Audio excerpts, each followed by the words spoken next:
Chapter 25 of The Victim, A Romance of the Real Jefferson Davis by Thomas Dixon. Chapter 25, The Bombardment.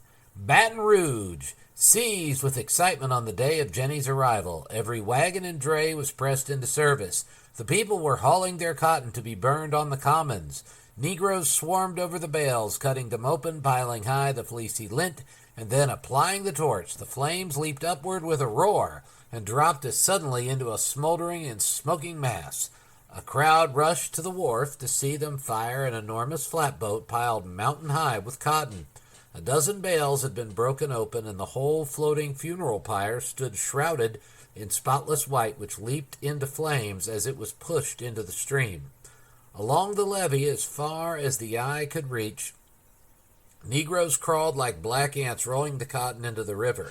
The ties were smashed, and the white bundle of cotton tumbled into the water and was set on fire. Each bale set up its cloud of smoke until the surface of the whole river seemed alive with a fleet of war, crowding its stream to run fresh batteries. Another flatboat was piled high, its bales cut open, soaked with whiskey, and set on fire.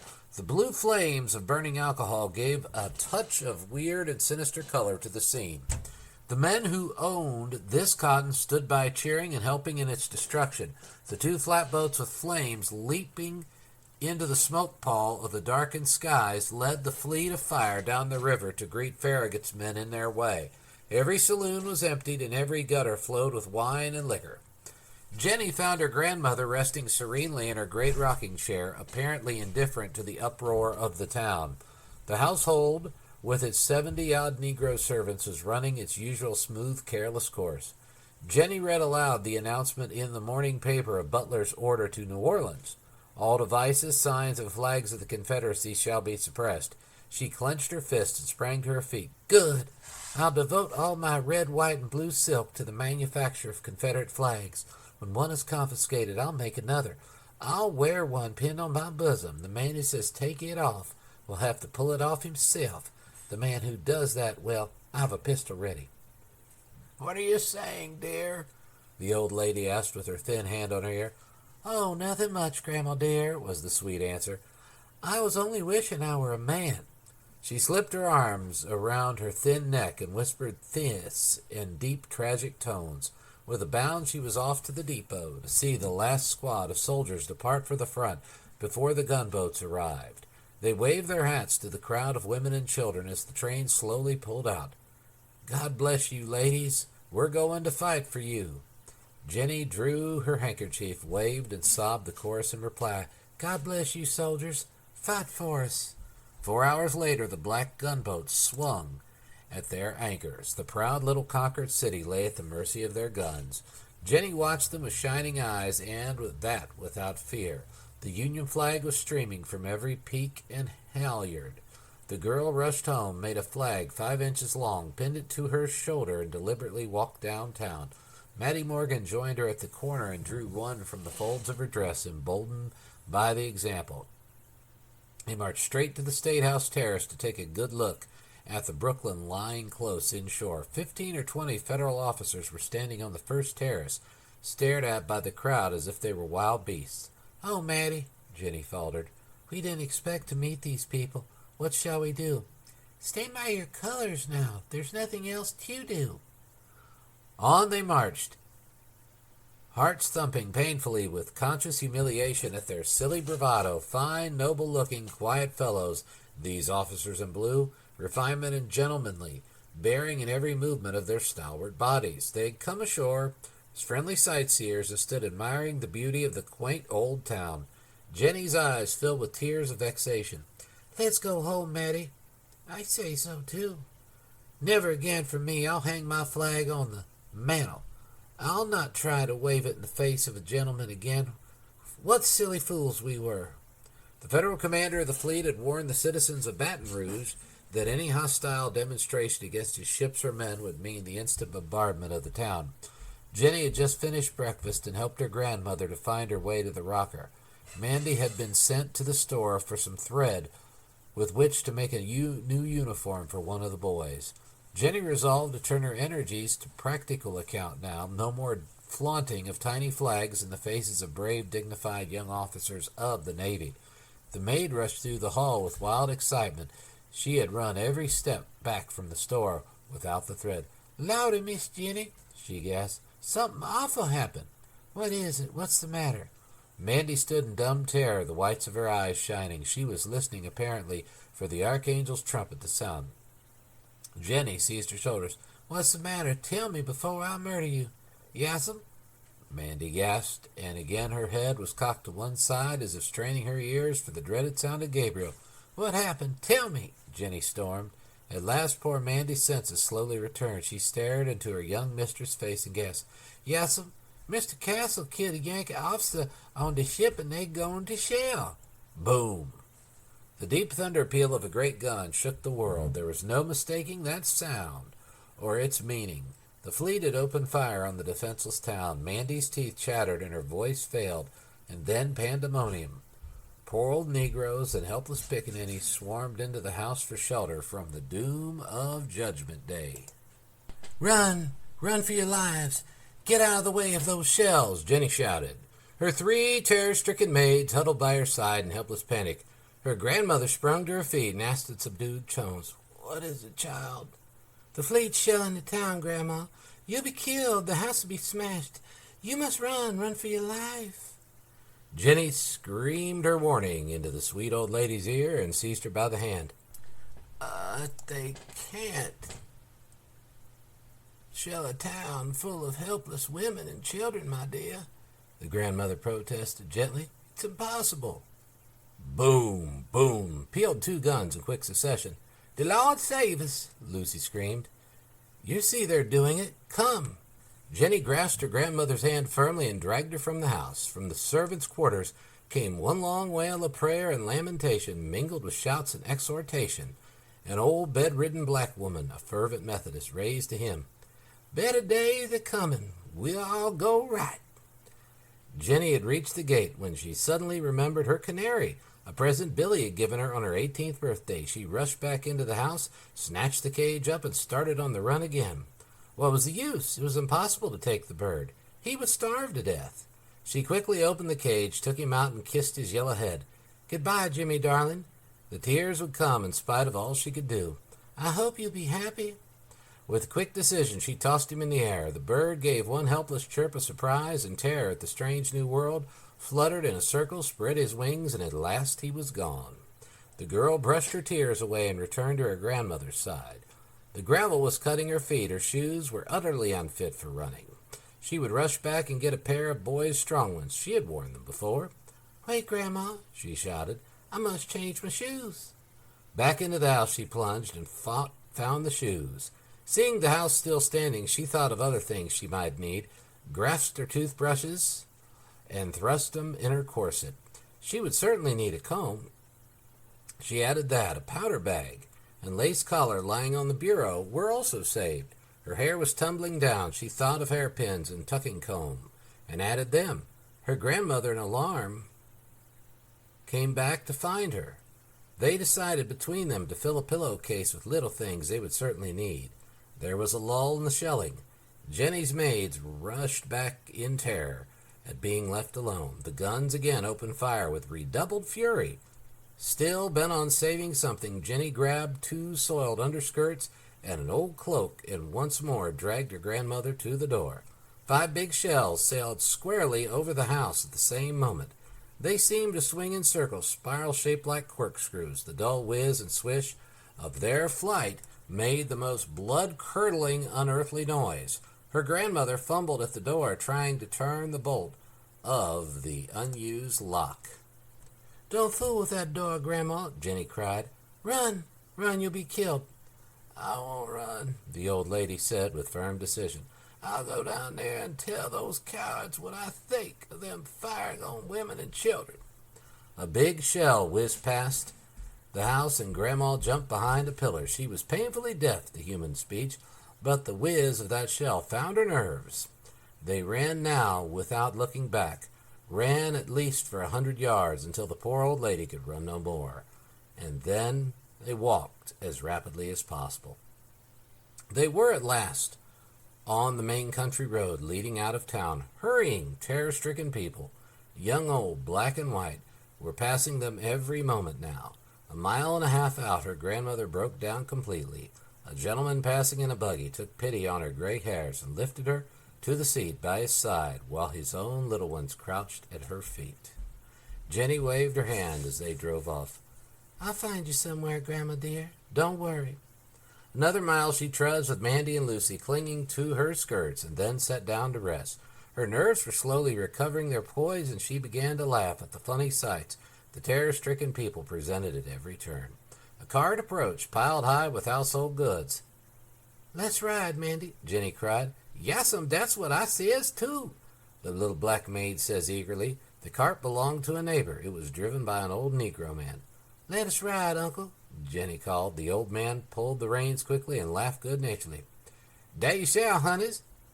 De name of God, to see Miss Jenny Barton sitting here in dis dirty road." He helped them climb to seats on top of his load. Jenny found a berth between a flour barrel and a mattress, while Mandy sat astride of an enormous bundle of bedclothes. Lucy scrambled up beside the driver. The hot sun was pouring its fierce rays down without mercy. The old Negro pulled a faded umbrella from beneath his seat, raised it, and handed it to Jenny with a grand bow. "Thank you, Uncle. You certainly are good to us." "Yes'm, yes'm. I wish I could do more, honey child. The very idea of them Sioux-foot Yankees are shelling our town and scaring our ladies to death. They going to pay for all this before they get through." 3 miles out, they began to overtake the main body of fugitives who escaped the first mad rush. Hundreds of bedraggled women and children were toiling along the dust-covered road in the blistering sun, some bareheaded, some with hats on, some with street clothes, others in their morning wrappers, just as they had fled from their unfinished breakfast. Little girls of 8 and 10 and 12 were wandering along through suffocating dust alone. Jenny called to one she knew. "Where's your mother, child?" The girl shook her dust-powdered head. "I don't know, ma'am." "Where are you going?" "To walk on till I find her." Her mother was wandering with distracted cries among the crowds a mile in the rear, looking for a nursing baby she had lost in the excitement. Jenny's eyes kindled at the sight of faithful Negroes everywhere lugging the treasure of their mistresses. She began asking them what they were carrying, just to hear the answer, and that always came with a touch of loyal pride. "Dese my missus' clothes. I sure weren't going to let them Yankees steal 'em. Didn't you save any of your own things?" "Didn't have time to get mine." They came to a guerrilla camp. Men and horses were resting on either side of the road. Some of them were carrying water to their horses or to the women who cooked about their campfires. The scene looked like a monster barbecue. These irregular troops of the South were friends in time of need today. They crowded on the road, asking for news and commenting freely on the shelling of the city. A rough-looking fellow pushed his way to Jenny's cart. "When did they begin firing?" "Just after breakfast." Yesterday, she would have resented the familiar tones in which this uncouth, illiterate countryman spoke to her without the formality of an introduction. In this hour of common peril, he was a knight entering the lists wearing her colors. He didn't mince words in expressing his opinions. "It's your fault if you saved nothing. The people in Baton Rouge must have been damn fools not to know trouble was coming with them gunboats lying there and the big-mouthed cannon gaping right in the streets. If the men had any sense, women wouldn't have been drove in these woods like this." "But they had no warning. They began to shell us without a moment's notice." His rough fist closed and his heavy jaw came together with a grinding sound. "Well, you're ruined. So am I, my brother, and all our people, too. There's nothing left now except to die, and I'll do it." The girl clapped her hands. "I wish I could go with you." He turned back toward his campfire with a shake of his unkempt head. "Die fighting for us," said Jenny. "That I will, gal," he replied. The rough figure rose, and the unconscious dignity with which he waved his arm pledged his word to fight to the death. War had leveled all ranks. The talk on the road was all of burning homes, buildings demolished, famine, murder, and death. Jenny suddenly found herself singing a lot of Methodist camp meeting hymns with an utterly foolish happiness surging through her heart. She led off with "Better Days Are Coming." Mandy was still too scared to sing the chorus of the first hymn, but she joined softly in the next. It was one of her favorites. "I hope to die shouting, the Lord will provide." The old man driving the cart kept time with a strange undertone of interpolation against all his own, the one he loved best. He repeated again and again, "I'm running up to her glories." How could she be happy amid scenes of such desolation and suffering? She tried to reproach herself, but somehow couldn't be sorry. A vision of something more wonderful than houses, land, goods and chattels, slaves, and systems of government had made her heart beat with sudden joy and her eyes sparkle with happiness. It was only the picture of a dark, slender young fellow who had never spoken a word of love that flashed before her, and yet the vision had wrought a spell that transformed the world. The guns no longer echoed behind them. A courier came dashing from the city at sunset, asking the people to return to their homes. Two old men had rowed out to the ship during the bombardment. They called to the commander of the flagship as they pushed their skiff aside. "There are no men in town, sir. You're only killing women and children." The commander leaned over the rail of the gunboat. "I'm sorry, gentlemen. I thought, of course, your town had been evacuated before your men were fools enough to fire on my Marines. I've shelled your streets to intimidate them." The firing ceased. The order to shell the city had been caused by 4 guerrillas firing on a yawl which was about to land without a flag of truce. The volley killed and wounded 3. "These 4 men," shouted the elders of the skiff, "were the only soldiers in town." 1 woman had been killed and 3 wounded. 20 houses had been pierced by shells and 2 little children drowned in their flight. A baby had been born in the woods and died of the exposure. It was 3 o'clock next day before Jenny reached home, her grandmother utterly oblivious of her own discomforts, but complaining bitterly because she could hear nothing from the old colonel, who had found it impossible to leave New Orleans. They had not been separated for so long since the Mexican War. Jenny comforted her as best she could, put her to bed, and took refuge in a tub of cold water. The dusty road had peeled the skin off of both her heels, but no matter. Thank God she was at home again.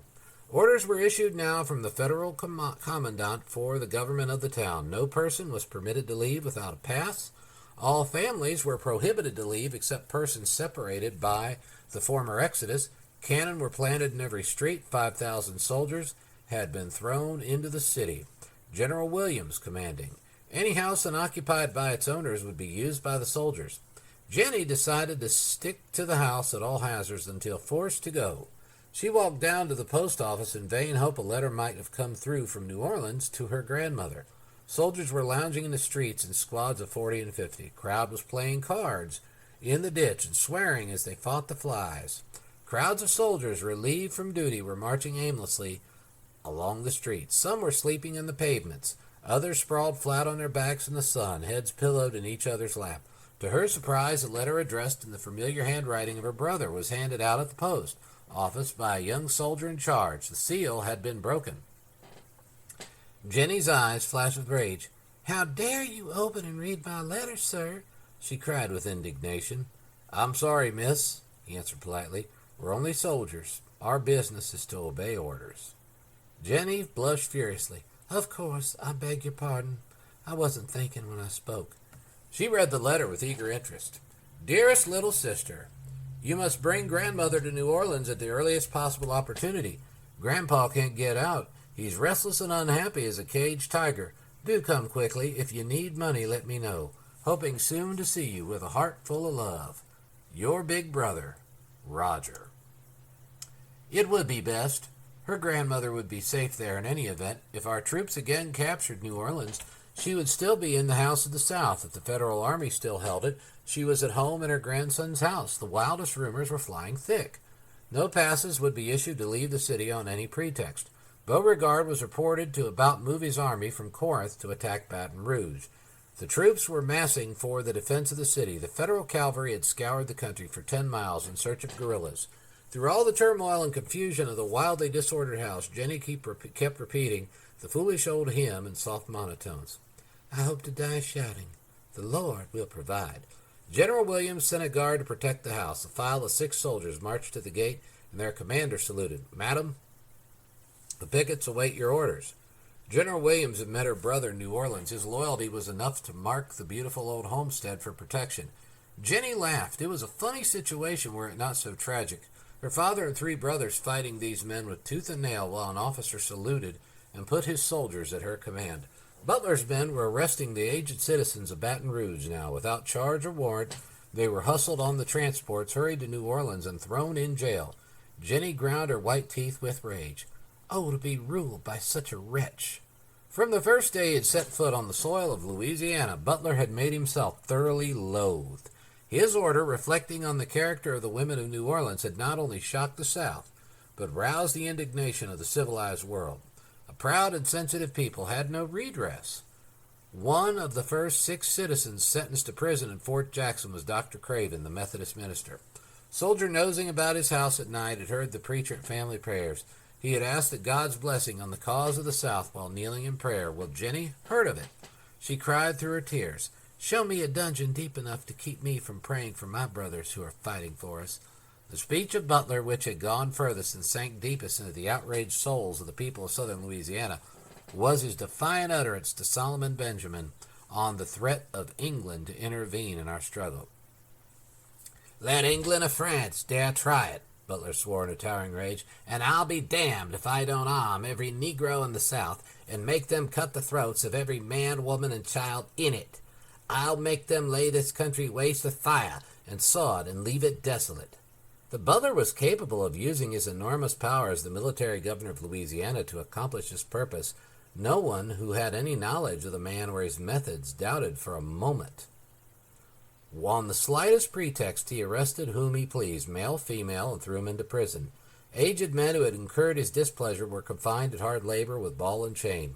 Men were imprisoned in Fort Jackson whose only offense was the giving of medicine to sick Confederate soldiers. The wife of a former member of Congress was arrested and sent to Ship Island in the Gulf of Mexico. Her only offense was that she laughed at some foolish thing that marked the progress of a funeral procession through the streets of the city. On his office wall in the St. Charles Hotel, Butler had inscribed in huge letters, "There is no difference between a he and a she adder in their venom." His henchmen were allowed to indulge in their rapacity at will. The homes of distinguished men and women were seized on any pretext and turned into disreputable establishments which were run for gain. They appropriated the contents of wine cellars, plundered the wardrobes and dining rooms of ladies and gentlemen to their heart's content. Fines were levied and collected in many cases where it could be secured. Those who refused to pay were given the choice of a ball and chain. A thriving trade in cotton was opened again against the positive orders of the Washington government. Butler's own brother was the thrifty banker and broker of this corrupt transaction. Property was confiscated right and left. Provisions and military stores were exchanged for cotton. The chief of this regime of organized plunder lived in daily fear of assassination. It was said he wore secret armor. He never ventured out except heavily guarded. In his office, several pistols lay beside him, and the chair on which his visitor was seated was chained to the wall to prevent someone suddenly rising and smashing his brains out. There were 10,000 soldiers in Baton Rouge. Now, though, the anticipated attack of the Confederates had not materialized. Perhaps they had heard of the heavy reinforcements in time. The poor fellows from the cool hills and mountains of the north were dying in hundreds in the blistering July sun of the South. They didn't know how to take care of themselves, and their officers didn't seem to care. Butler was a lawyer and a politician first, a general only when the Navy had done his work for him. Jenny saw hundreds of these sick and dying men lying on their backs in the broiling sun, waiting for wagons to carry them to the hospital. One had died absolutely alone, without a human being near to notice or care. The girl's heart was sick with anguish at the sight of scores too weak to lift their hands to fight the ravenous flies swarming in their eyes and mouths. All day and night, Baumstark, the little undertaker, was working with half a dozen aides making coffins. Day and night they died like dogs with no human help extended. The Catholic priest, who had not been arrested as yet, passed among them in search of his own, bent for a moment over a dying soldier and spoke in friendly tones. The poor fellow burst into tears, and with his last gasp cried, "Thank God, I've heard one kind word before I die." The Federal pickets were driven at last, and the guard around the house withdrawn. General Williams insisted that Jenny and her grandmother find a place of refuge more secure than the coming battlefield. They thanked the general, but decided to brave at home the terrors of another flight. The little band of 2,500 Confederates struck the town like a thunderbolt and fought with desperation against the combined fleet and heavy garrison. They drove the Federals at first in panic to the water's edge and the shelter of the cannons until a main regiment barred the way, fighting like demons, and rallied the fleeting mob. When the smoke of the battle lifted, the Grey Army had gone, with the loss of only 65 killed and 150 wounded. The worst calamity which befell Baton Rouge was the death of General Williams, the gentlemanly and considerate Federal commander. Butler's man who took his place lacked both soldierly training and his fine scruples as a Christian gentleman. There were no more guards placed around rebel homes. The marauders came with swift, sure tread on the heels of victory. A squad of officers and men smashed in the front door at Fairview without so much as a knock for the signal. To the shivering servant who stood in the hall, the leader called, "Where are the damned secesh women? We know they're hiding in here, and we'll make them dance for hiding." Jenny suddenly appeared in the library door, her face white, her hand concealed in the pocket of her dress. "There are but 2 women in here, gentlemen," she began steadily. "My grandmother and I. The house is at your mercy." The man in the front gave a short laugh and advanced on the girl. He stopped short in his tracks at the sight of the glitter in her eye and changed his mind. "All right. Look out for the old hen. We'll let you know when it's time to pick up the pieces." Jenny returned to the library and slipped her arm around her grandmother's neck, standing beside her chair, while she set her little jaw firmly and waited for the end. They rushed into the dining room first and split the sideboard open with axes, fine old carved mahogany pieces so hardened with age the axe blades chipped from the blows as a striking marble. The china was smashed, chests were laid open, and their contents of silver removed. They rushed the parlors and stripped them of every ornament. Jenny's piano they dragged into the center of the floor, smashed its ivory keys, and split its rosewood case into splinters. An officer slashed the portrait of Mrs. Barton into shreds and hurled the frame on the floor. Every portrait on the walls shared a similar fate. Upstairs, the fun grew wild. Mrs. Barton's beautiful old mahogany armoire, whose single door was a fine French mirror, was shivered with a blow from a sledgehammer, emptied of every article, and the shelves splintered with axes. They broke every bureau and every case of drawers, scattered their contents on the floor, selected what suited their fancy. Every rag of the boys' clothes, the old Colonel's and Senator Barton's, were tied in bundles.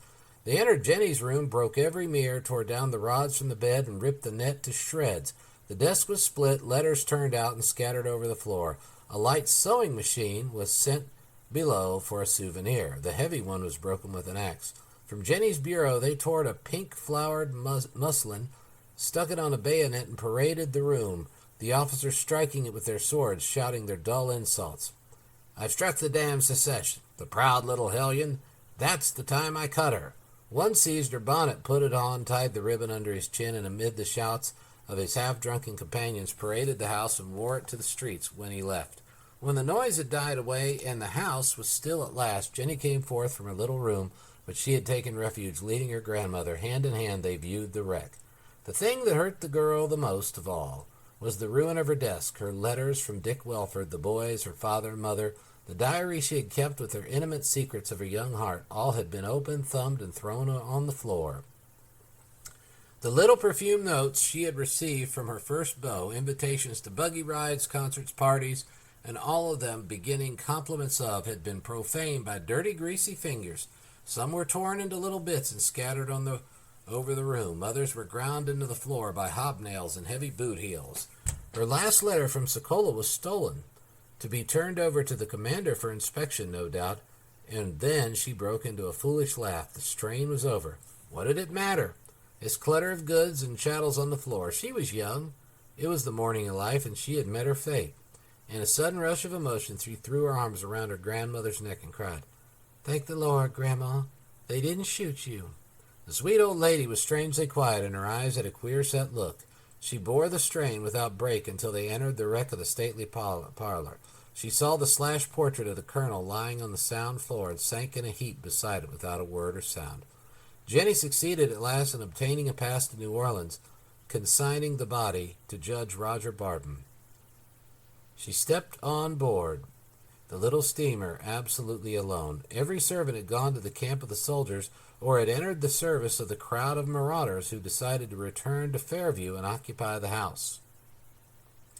Jenny had gone through so much the tired spirit refused to respond to any further sensation. She obeyed orders in a dumb, mechanical way. The officers at New Orleans opened her baggage and searched it without ceremony or the slightest show of interest on her part. They were administering the oath of loyalty to the United States. She would have to turn Yankee to do this last duty of love. She covered her face with her hands and prayed breathlessly for the boys and for the Confederacy, while the words of the oath were mumbled by the officer. "So help you God." Jenny's only answer was to close her eyes and pray harder. "So help you God," the officer shouted. The girl lifted her tear-stained face and nodded, closed her eyes again, and prayed. "Help them, O God, my brothers Tom and Jimmy, and Billy and Dick Welford, and the man I love. Save them and their cause for Jesus' sake. I don't know what they may say of me. I only did it for my poor grandpa's sake. I didn't mean it. Forgive me, dear Lord, and save my people." The judge met them with a carriage and a hearse. He slipped his strong arm around the girl, drew her close, and kissed the waving brown hair again and again. "Dear little sis, you're at home now," he said softly. A shiver ran through her fingers, and she sat bolt upright. "No, big brother," she answered firmly. "I'm not. New Orleans is in the hands of the enemy. I'll set it on fire and wipe it from the face of the earth tomorrow. If I could only sweep old Ben Butler and his men into the bottomless pit with the ashes." She paused at the look of pain on his face. "Except you, dear. You're my brother. Always my dear big brother, and I'll love you forever. What you think right is right for you. You're for the Union because you believe it's right. I honor you for being true to your convictions. You can never know what it's cost me, honey." She drew him down and kissed him tenderly. "Yes, I do know, and it's all right. Even if you draw your sword and meet us in battle, you're fighting for the right as God has shown to you. I've just one favor to ask. I'll do anything on earth. For you I can. You know that." She looked at him steadily in a moment's silence and spoke in hard, cold terms. "Get me out of New Orleans inside of Confederate lines. Anywhere, guerrilla camp, swamp, anywhere you understand. I'll find my way to Richmond." He pressed her hand in silence and then softly answered, "I understand, dear, and I'll arrange for you. I'll hire a schooner to set you across Lake Pontchartrain." The old colonel looked in the face of his dead wife and went to bed. He made no complaints, asked no questions. The book of life was closed. Within a week, he died as peacefully as a child. 10 days later, Jenny had passed through the Federal lines and was whirling through the Carolinas, her soul aflame with a new, deathless courage. End of Chapter 25. Chapter 26, Of the Victim, A Romance of the Real Jefferson Davis by Thomas Dixon. Chapter 26, The Irreparable Loss. Jefferson Davis not only refused to remove Albert Sidney Johnston from his command in answer to the clamor of his critics, he wrote his general letters expressing such unbounded confidence in his genius that he inspired him to begin the most brilliant campaign on which the South had yet entered. Grant, flushed with victory, had encamped his army along the banks of the Tennessee, then at flood and easily navigable for gunboats and transports. The bulldog fighter of Fort Donelson had allowed his maxim of war to lead him into a situation which the eyes of Johnston was quick to see. Grant's famous motto was, "Never be over-anxious about what your enemy is going to do to you. Make him anxious about what you are going to do to him." In accordance with this principle, the Union general was busy preparing his grand army for a triumphant march into the far South. He was drilling and training his men for their attack on the Confederates at Corinth. His army was not in a position for defense. It was, in fact, strung out in a long line of camps for military instruction, preparing to advance on the foe he had grown to despise. Sherman's division occupied a position near Shiloh Church. A half-mile further was B.M. Prentiss with newly arrived regiments, one of which still had no ammunition. Near the river, McClernand was camped behind Sherman and Hurlburt still further back. Near them lay W.H.L. Wallace's division, and at Crump's Landing, Lew Wallace was stationed with 6,000 men. Grant himself was 9 miles down the river at Savannah, a point at which he expected to form a junction with Buell's army approaching from the east. Grant sat at breakfast on a beautiful Sunday morning, quietly sipping his coffee, while he planned his conquest of vast territory which now lay at the mercy of his army at the moment the juncture should be effected. With swift, steady tread, Johnston was moving through the dense forest of the wild region to the south. His army had been rapidly recruiting to approximately 40,000 effective men. Beauregard had been detached from the east and was second in command. The night before this beautiful spring Sabbath morning, the Confederate army had bivouacked within 2 miles of the Federal front. Johnston had so baffled the scouts and reconnoitering parties of Grant that his presence was not suspected. In the gray mists of dawn, his division silently deployed and formed in line of battle. General Leonidas Polk on the left, Braxton Bragg in the center, William J. Hardee on the right, and John Z. Breckinridge in reserve. The men were alert and eager to avenge the defeats of Forts Henry and Donelson with chuckles of exhilaration. They had listened that night to the rolling of the drums in Grant's camp. A mist from the river valley hung low over the fresh budding trees. With swift, elastic tread, the gray lines moved forward through the shadows of the dawn. So complete was the surprise that not a picket was encountered. Not a single company of cavalry guarded the flanks of that sleeping army. The mists were lifted, and the sheen of white tents could be seen through the trees. Only a few of the blue soldiers had risen. They were washing and cooking their morning meals. Some had sat down to eat at generous mess chests. Thousands were yet sleeping in their tents. On Prentice's division, from flank to flank, with sudden fury, the gray host fell. Even the camp sentinels were taken completely by surprise and barely had time to discharge their guns. On their heels rushed the Confederates, cheering madly. Officers and men were killed in their beds, and many fled in confusion without their guns. Hildebrand's brigade of Sherman's division was engulfed by the cyclone and swept from existence, appearing no more in the battle. In vain, the broken lines of the Federal camps were formed and reformed. Charge followed charge in swift and terrible succession. By 10:30, the Confederates had captured and demolished 3 great military encampments and taken 3 batteries of artillery. Storehouses and munitions of war in rich profusion were captured at every turn. The demoralized Union army was retreating at every point.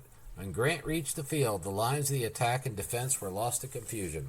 The battle raged in groups, sometimes mere squads of men, surged back and forth over the broken, tangled, blood-soaked arena, now in ravines and swamps, now for a moment emerging into clearings and then buried again in the deep woods. The stolid Federal commander sat his horse, keen-eyed, vigilant, and imperturbable, in the storm of ruin. His early efforts counted for little in the blind confusion and turmoil of his crushed army. Lew Wallace had been ordered to the field in post-haste. The bridge across Owl Creek, held by Sherman in the morning, was now in the hands of the Confederates. Wallace marched and countermarched his army in a vain effort to reach the field. At 2 o'clock, Johnston had brought up his reserves and ordered the entire gray army to charge and sweep the field. His fine face flushed with victory, he rose in his saddle, addressed a few eloquent words to Breckinridge's division, placed himself at the head of his army, and his sword flashed in the sunlight as he shouted to the line, "Charge!" Dick Welford had been detached from Forrest's cavalry on staff duty by his chief's side. Forrest had been marked by Johnston for promotion for his work at Donelson, and Dick had grown to worship the gallant commanding general. He had watched his plan of battle grow with boyish pride. He knew his chief was going to crush the 2 divisions of Grant's army in detail before they could be united, and he had done it. Such complete and overwhelming victory would lift the South from her slough of despair. With a shout of triumph, he spurred his horse neck to neck with his general. At 2 o'clock, the blue lines were still rolling back on the river in hopeless confusion, the gray lines cheering and charging and crushing without mercy. A ball pierced Johnston's right leg. Dick saw his hand drop from the reins for an instant and a look of pain swept his handsome face. "You're wounded, sir?" he asked. "It's nothing, boy," he answered. "Only a flesh cut. Drive them." Without pause, he rode on and on. He was riding the white horse of death. An artery had been cut, and his precious life was slowly but surely ebbing away. He swayed in his saddle, and Dick dashed forward. "General, your wound must be dressed." Governor Harris of Tennessee, his aide, observed at the same moment, and spurred his horse to his side. The general turned his dim eyes to the governor and gasped, "I fear I'm mortally wounded." He reeled in his saddle and would have fallen, had not Dick caught him and tenderly lowered him to the ground. The brave war governor of Tennessee received the fallen commander in his arms and helped Dick bury him a short distance from the field into a deep ravine. Dick took the flask of whiskey from his pocket and pressed it to his lips in vain. A moment and he was dead. In a passion of grief, the boy threw his arms around his beloved chief and called out through his tears and groans, "My God, General, you can't die. You mustn't die now. Don't you hear the boys are shouting? They're driving Grant's army into the river. They've avenged Donelson. General, for God's sake, speak to me. Say you won't die. You can't. You can't. Oh, Lord God, save his precious life." No sign or answer came. His breast had ceased to move. The governor tenderly lifted the grief-stricken boy and sent him with his general's last message. "Find Beauregard and tell him he is in command of the field. Not a word of the death of the chief until this victory is complete." Dick saluted and sprang into the saddle. "I understand, sir." It was late in the afternoon before he located General Beauregard and delivered the fateful news. The victorious Confederate army had furiously pressed its charge. Johnston's word had passed from command to command. "Forward! Forward! Let every order be forward!" Everything had yielded at last before them. From camp to camp, from rallying point to rallying point, the Union hosts had been hurled, division piling on division in wild confusion. Driven headlong, the broken ranks were thrown in panic on the banks of the river. Thousands crunched in ravines and sought shelter under the steep bluffs of the river banks. Trampling mobs were struggling in vain to board the transports and cross the river. The Federal Reserve line had been completely crushed, and the entire army, driven from the field they had held that morning, were huddled in a confused mass a half-mile around Pittsburgh Landing. The next charge of the Confederates would hurl the whole army into the river, or they must surrender. The gunboats had opened in vain. They were throwing their shells a mile beyond the Confederate lines, where they fell harmlessly. The Confederate division commanders were gathering their hosts for the last charge at sunset. There was yet an hour of daylight to which to end the struggle with the complete annihilation of the Union army. Down under the steep banks of the river's edge, the demoralized remnants of the shattered divisions were already stacking their arms to surrender. They had made their last stand. General Bragg turned to his aide. "Tell Major Stewart of the 21st Alabama to advance and drive the enemy into the river." The aide saluted. "And carry that order along the whole line." The aide put the spurs to his horse to execute the command when a courier dashed up from General Beauregard's headquarters. "Direct me to General Bragg." The aide pointed towards the general and rode back with Beauregard's courier. "General Beauregard's order that you cease fighting and rest your men tonight." Bragg turned his rugged dark face on the messenger with a scowl. "You have promulgated this order to the army?" "I have, sir." "If you had not, I would not obey it." He paused and threw one hand high above his head. "Our victory has been thrown to the winds."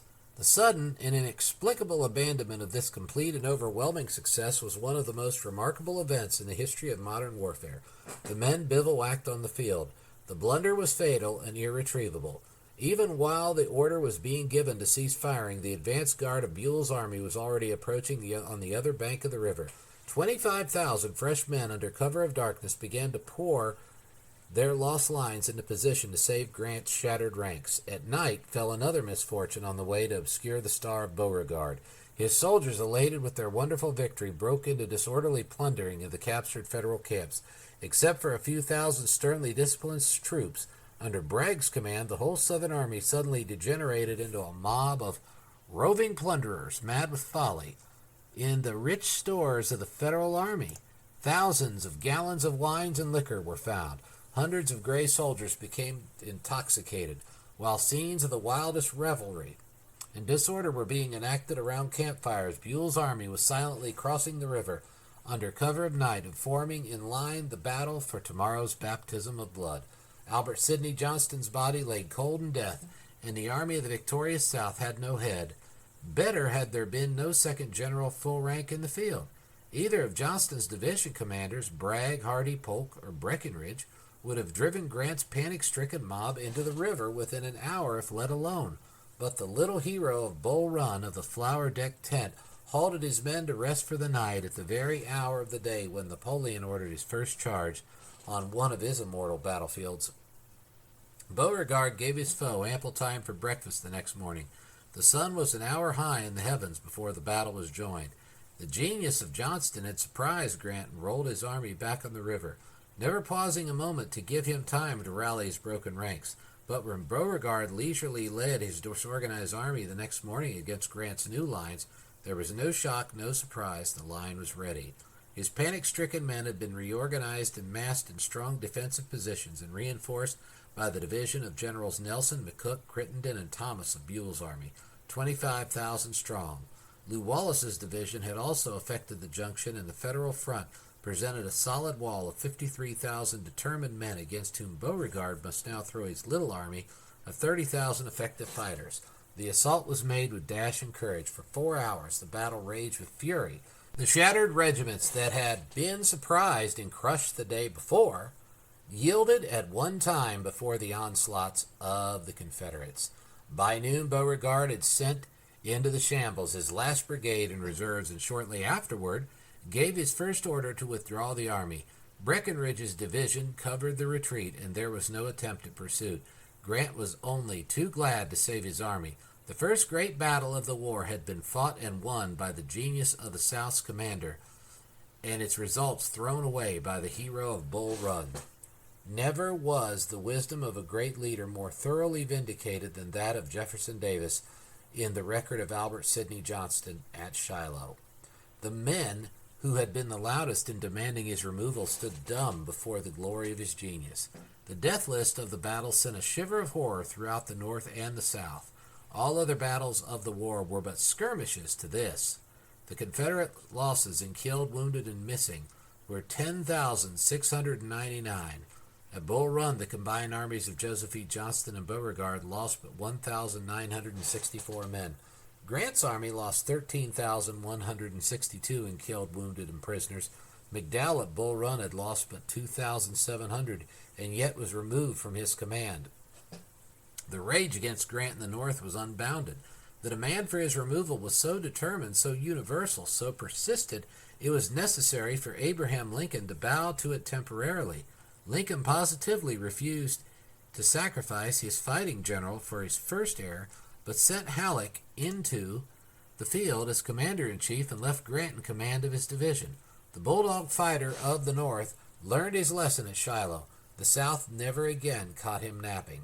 Great as the losses were to the North, there was nothing to the disaster which this bloody field brought to the Confederacy. Albert Sidney Johnston alive was equal to an army of 100,000 men. Dead, his loss was irreparable. End of chapter 26. Chapter 27 of The Victim, a romance of the real Jefferson Davis by Thomas Dixon. Chapter 27, The Light That Failed.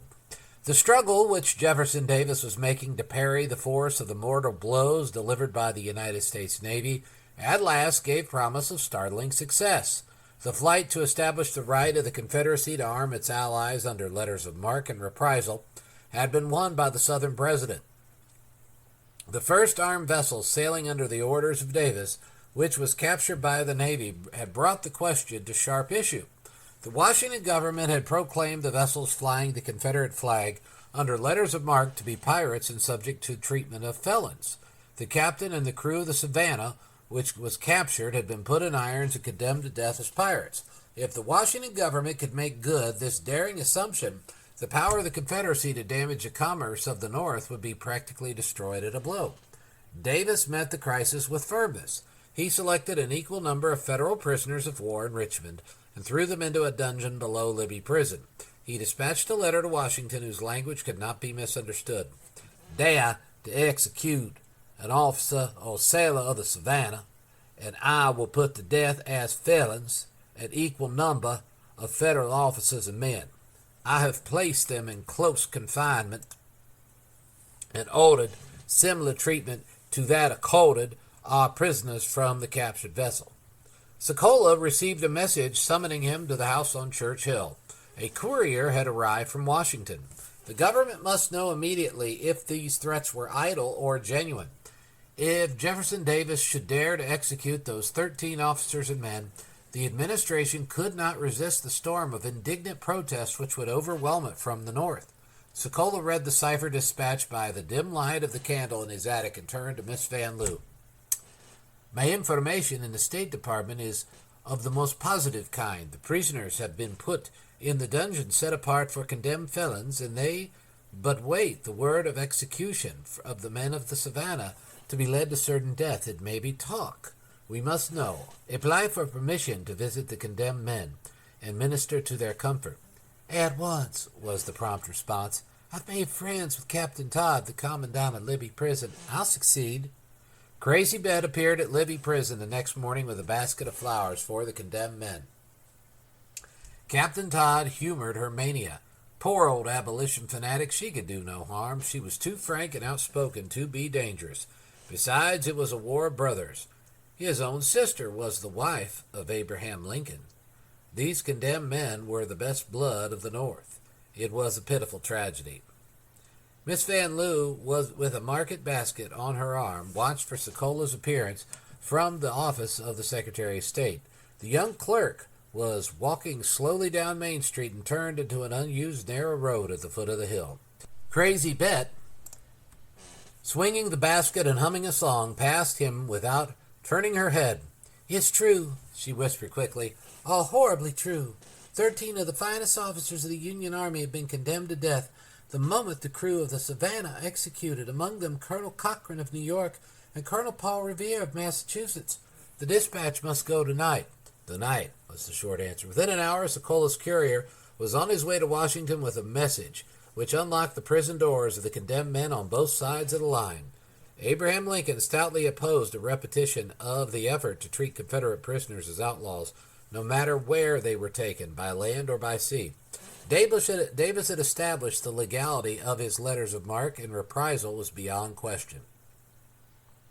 The United States Navy, in the first flood of its victories, made another false step which brought to the South an hour of brilliant hope. Captain Wilkes overhauled a British steamer carrying the Royal Mail and took from her decks by force Commissioners Mason and Slidell, whom Davis had dispatched to Europe to plead for recognition of the Confederacy. The North had gone wild with joy over the act, and Congress voted Wilkes the thanks of the nation as a hero. Great Britain demanded an apology and a restoration of the prisoners, put her navy on a war footing, and dispatched a division of her army to Canada to strike the North by land as well as sea. The hard common sense of Abraham Lincoln rescued the national government from a delicate and dangerous situation. Lincoln apologized to Great Britain, restored the Confederate commissioners, and returned with redoubled energy to the prosecution of the war.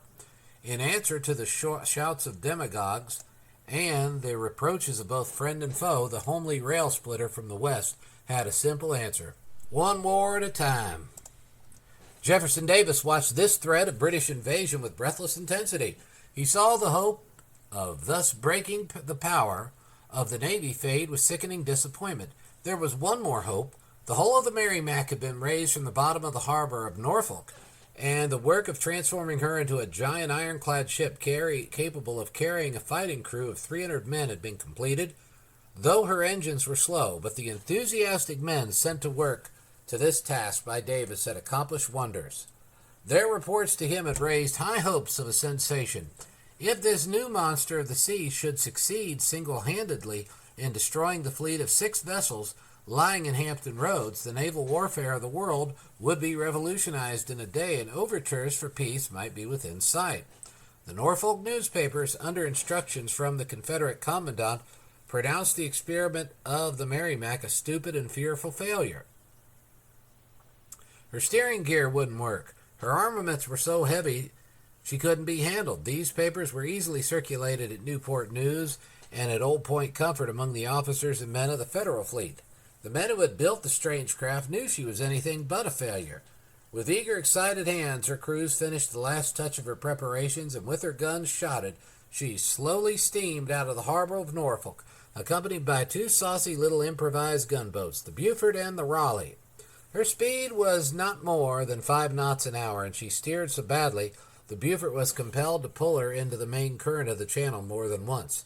The Federal squadron lay off Newport News, the Congress, and the Cumberland well out in the stream, the Minnesota, Roanoke, and St. Lawrence further down toward Fortress Monroe. The Congress, Cumberland, and St. Lawrence mounted 124 guns. 22 of them had 9-inch caliber. Their crews aggregated more than 1,000 men. The new crack steam frigates Minnesota and Roanoke had crews of 600 men and carried more than 80 guns of 9 and 11-inch caliber. That any single craft afloat would dare attack such a squadron was preposterous. It was 1 o'clock before the strange, black-looking object swung into the channel and turned her nose upstream toward Newport News. The crew of the Congress and Cumberland were lounging on the deck enjoying the balmy spring air. It was wash day and the clothes were fluttering in the breeze. They couldn't make out the foolish-looking thing at first. It looked like the top of a long-hipped roof house that had been sawed off at the eaves and pushed into the water. The two little river steamers that accompanied the raft seemed to be towing it. "What the hell, Bill, is that thing?" a sailor asked his mate on the Congress. Bill scanned the horizon. "I give it up, sir," he admitted. "I've been sailing the seas for 40 years, but that's one on me." A battle signal suddenly flashed from the Cumberland, and down came the wash lines. The Buford, with a single 32-pound rifle mounted in her bow, was steaming alongside the port of the strange craft. A puff of white smoke flared from her single gun, and its dull roar waked the still, beautiful waters of the Virginia harbor. The Merrimac flung her big battle flag into the sky, and her tiny escorts dropped downstream to give her free play. The Congress and Cumberland were surprised, but they slipped their anchors in a jiffy, swung at their guns in haste, and began pouring a storm of shot on the iron sides of the coming foe. The Merrimac moved forward with slow, steady throb, as through the shot that rained on her slanting sides were so many pebbles thrown by schoolboys. She passed the Congress and pointed her ugly prow toward the Cumberland. The ship poured her broadside squarely in the face of the Merrimac without damage, and the bow guns roared an answer that pierced her bulwark. Through the thick clouds of heavy smoke that hung on the water, the throbbing monster bore straight down on the Cumberland, struck her amidship, and sent her to the bottom. As the gallant ship sank in sickening lurches, her brave crew cheered her to the grave and continued firing her useless guns until the waves engulfed the decks. When her keel touched the bottom, her flag was still flying from her masthead. She rolled over on her beam's end and carried the flag beneath the waves. The Confederate Mosquito fleet, consisting of the little gunboats Patrick Henry, Teaser, and Jamestown, swung down the river now, ran boldly past the flaming shore batteries, and joined in the attack on the Federal squadron. The Congress had set one of her sails, and with the aid of a tug was desperately working to reach the shoal water before she could be sunk. Her captain succeeded in breaching her directly under the guns of the shore batteries. At 4 o'clock she gave up the bloody, unequal contest and hauled down her colors. The Minnesota, Roanoke, and St. Lawrence, in trying to reach the scene of the battle, had all been grounded. The Minnesota was still lying helpless in the mud as the sun set. The new monarch of the seas slowly withdrew to Sewell's Point to overhaul her machinery and prepare for her work the next day. The Merrimac had lost 21 killed and wounded. Among the wounded was her gallant flag officer, Franklin Buchanan. The Patrick Henry had lost 14, the Buford 8, the Raleigh 7, including 2 officers. The Federal squadron had lost 2 ships and 400 men. But by far the greatest loss to the United States Navy was the supremacy of the seas. The power of her fleets had been smashed at a blow. The ugly, black, powder-stained iron thing under the guns of Sewell's Point had won the crown of the world's naval supremacy. The fleets of the United States were practically out of commission while she was afloat. The panic at the north, which followed the startling news from Hampton Roads, was indescribable. Abraham Lincoln hastily called a cabinet meeting to consider what action was necessary to meet the now appalling situation. Never before had any man in authority at Washington realized how absolute their dependence on the United States Navy, how impossible it would be to maintain government without its power. Secretary of War Edwin M. Stanton completely lost his nerve at this cabinet meeting. He paced the floor with quick, excited tread, glancing out the window of the White House toward the waters of the Potomac with undisguised fear. "I am sure, gentlemen," he said to the cabinet, "that monster is now on her way to Washington. In my opinion, we will have a shell from one of her big guns in the White House before we leave this room." Lincoln was profoundly depressed, but refused to believe the cause of the Union could thus be completely lost at a single blow from a nondescript iron raft. Yet it was only too easy to see that the moral effect of this victory would be crushing on public opinion. The wires to Washington were hot with frantic calls for help.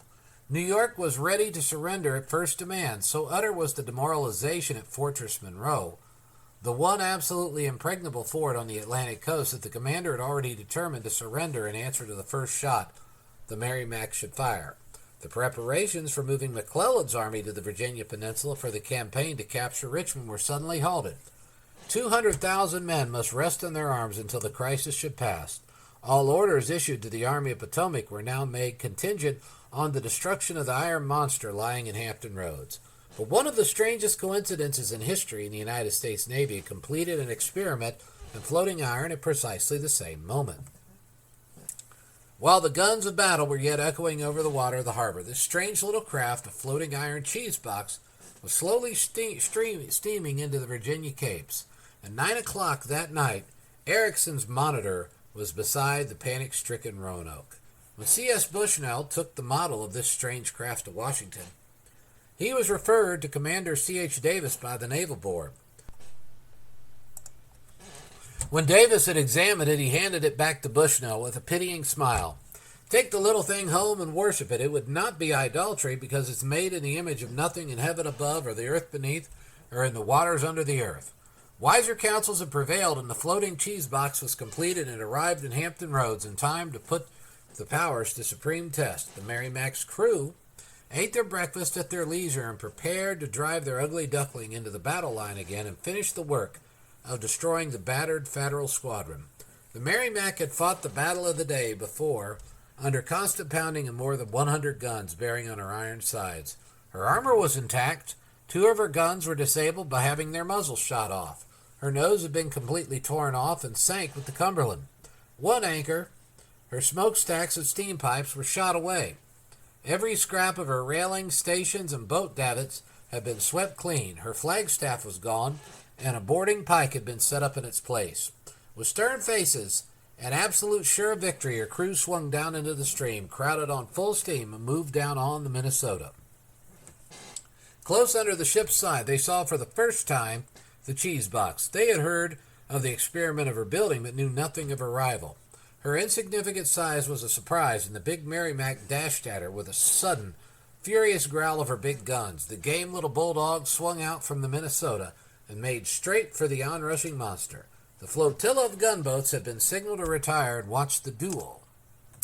From the big 11-inch guns of the Monitor, shot after shot was hurled against the slanting armored walls of the Merrimac. Broadside after broadside poured from her guns against the ironclad tower of the Monitor. The Merrimac, drawing 20 feet of water, was slow and difficult to handle. The game little Monitor drew but 12 feet and required no maneuvering. Her tower revolved. She could stand and fight in one spot all day. The big black hull of the Merrimac bore down on the Monitor, now to ram and sink her at a blow. The nimble craft sidestepped the avalanche of iron, turned quickly, and attempted to jam her nose into the steering gear of the Southerner, but in vain. For 2 hours the ironclads pounded and hammered each other. The shots made no impression on either boat. Again the Merrimac tried to ram her antagonist and run her aground. The nimble foe avoided the blow, though struck a grinding, crushing side swipe. The little Monitor now struck her nose squarely against the side of the Merrimac, held it there, and fired both of her 11-inch guns against the wall of the Southerner. The charge of powder was not heavy enough. No harm was done. The impact of the shots had merely forced the sloping sides an inch or two. The captain of the Merrimac turned to his men in sharp command. "All hands on deck. Board and capture her." The smoke-smeared crew swarmed to the portholes and were just in the act of springing on the decks of the Monitor when she backed quickly and dropped downstream. After 6 hours of thunder in each other's faces, the Monitor drew away into the shoal waters, guarding the Minnesota. The Merrimac could not follow her into the shallows, and at 2 o'clock turned her prow again towards Sewell's Point. The battle was a drawn conflict, but the plucky little Monitor had won a tremendous moral victory. She had rescued the Navy in the nick of time. The government at Washington once more breathed. From the heights of rejoicing, the South again sank to the bitterness of failure. For 24 hours her flag had been the mistress of the seas. Jefferson Davis saw the hopes of peace fade into the certainty of a struggle for the possession of Richmond. The way had been cleared. McClellan's 200,000 men were rushing on their transports for the Virginia Peninsula. End of Chapter 27. Chapter 28 of The Victim, a romance of the real Jefferson Davis by Thomas Dixon. Chapter 28, The Snare or the Fowler. Long before Jenny Barden arrived in Richmond, Sokola had waked to the realization of the fact that he had been caught in a trap he had sent for another. He had laughed at his growing interest in the slender, dark little Southerner. He imagined that he had hypnotized himself into the idea that he really liked her. He had kept no account of the number of visits he had made.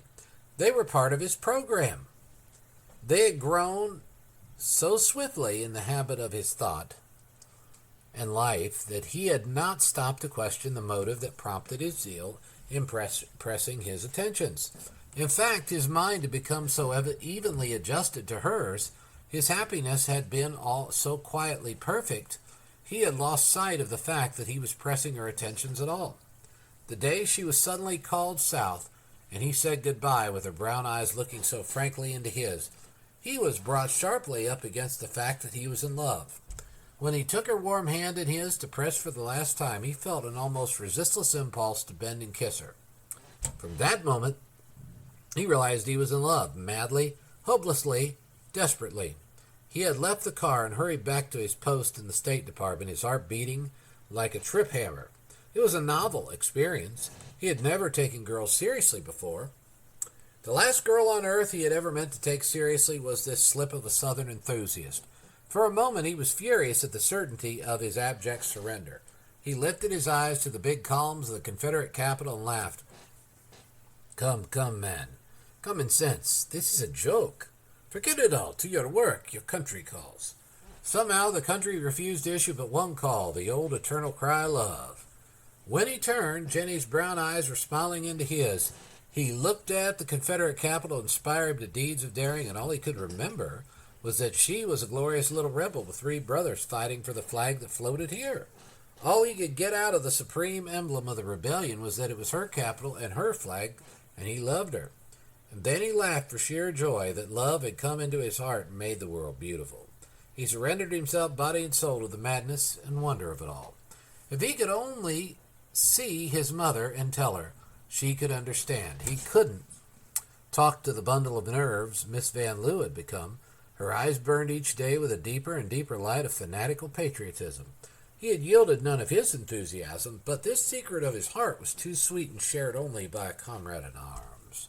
Only God's eye or the soul of his mother who bore him could understand what he felt. The realization of his love for Jenny brought a new fear into his heart. His nerve was put daily to supreme test in the dangerous work in which he was engaged. A single mistake would start an investigation sure to end with a rope around his neck. Love had given him a new meaning. The chatter of the squirrels in the Capitol Square was all about their homes and babies in the treetops. The song of birds in the old flower garden on Church Hill made his heart thump with a joy that was agony. The flowers were just bursting into full bloom, and their perfume filled the air with lazy dreaming of the southern spring. He must speak his love. His heart would burst at its beating. His mate must know, and she had returned to Richmond with a bitterness against the North that was something new in the development of her character. The newspapers of Richmond had published an elaborate account of the sacking of her father's house, the smashing of its furniture, and theft of its valuables. It had created a profound sensation. There was no mistaking the passion in which she had told this story. He laughed at first over the fun of winning the fairest little rebel in the South and carrying his bride away a prize of war against the combined efforts of his Southern rivals. His love and pride had not doubted for a moment that her heart would yield to the man she loved, no matter what uniform he might wear at the end of this war. He couldn't make up his mind to ask her to marry him until she should know his real name and true principles. What would she do if the truth were revealed? His heart fairly stopped its beating at the thought. The fall of Richmond by now he regarded as a practical certainty. The Merrimac had proven a vain hope to the Confederacy. McClellan was leading his magnificent army on the peninsula and prepared to sweep all before him. McDowell's 40,000 men were moving on his old line of march straight from Washington. Their 2 armies would unite before the city and circle it with an invincible wall of fire and steel. Fremont, Milroy, and Banks were sweeping through the valley of the Shenandoah. Their armies would unite, break the connections of the Confederacy at Lynchburg, and the South would be crushed. That this would be all accomplished within 30 days, he had the most positive assurances from Washington. So sure was Miss Van Loo of McClellan's triumphal entry into Richmond, she had put her house in order for his reception. Her parlor had been scrupulously cleaned. Its blinds were drawn and the room dark, but a flagstaff was ready for a Union standard concealed in one of her feather beds. Over the old house on Church Hill, the emblem of the nation would be first flung to the breeze in the conquered capital of the Confederacy. The evidence of his discovery in the rush of the Union Army into the city was now the nightmare which haunted his imagination. He could fight the Confederate government on even terms. He asked no odds. His life was on the hazard. Something more than the life of a Union spy was at stake with Jenny. Her life and happiness were bound in his. He felt this by an unerring instinct. This proud, sensitive, and bitter girl would stumble on even a suspicion of the truth. She would tear her heart out of her body, if necessary, to put him out of her life. For a moment he was tempted to give up his work and return to the North. It was the one sure way to avoid discovery when Richmond fell.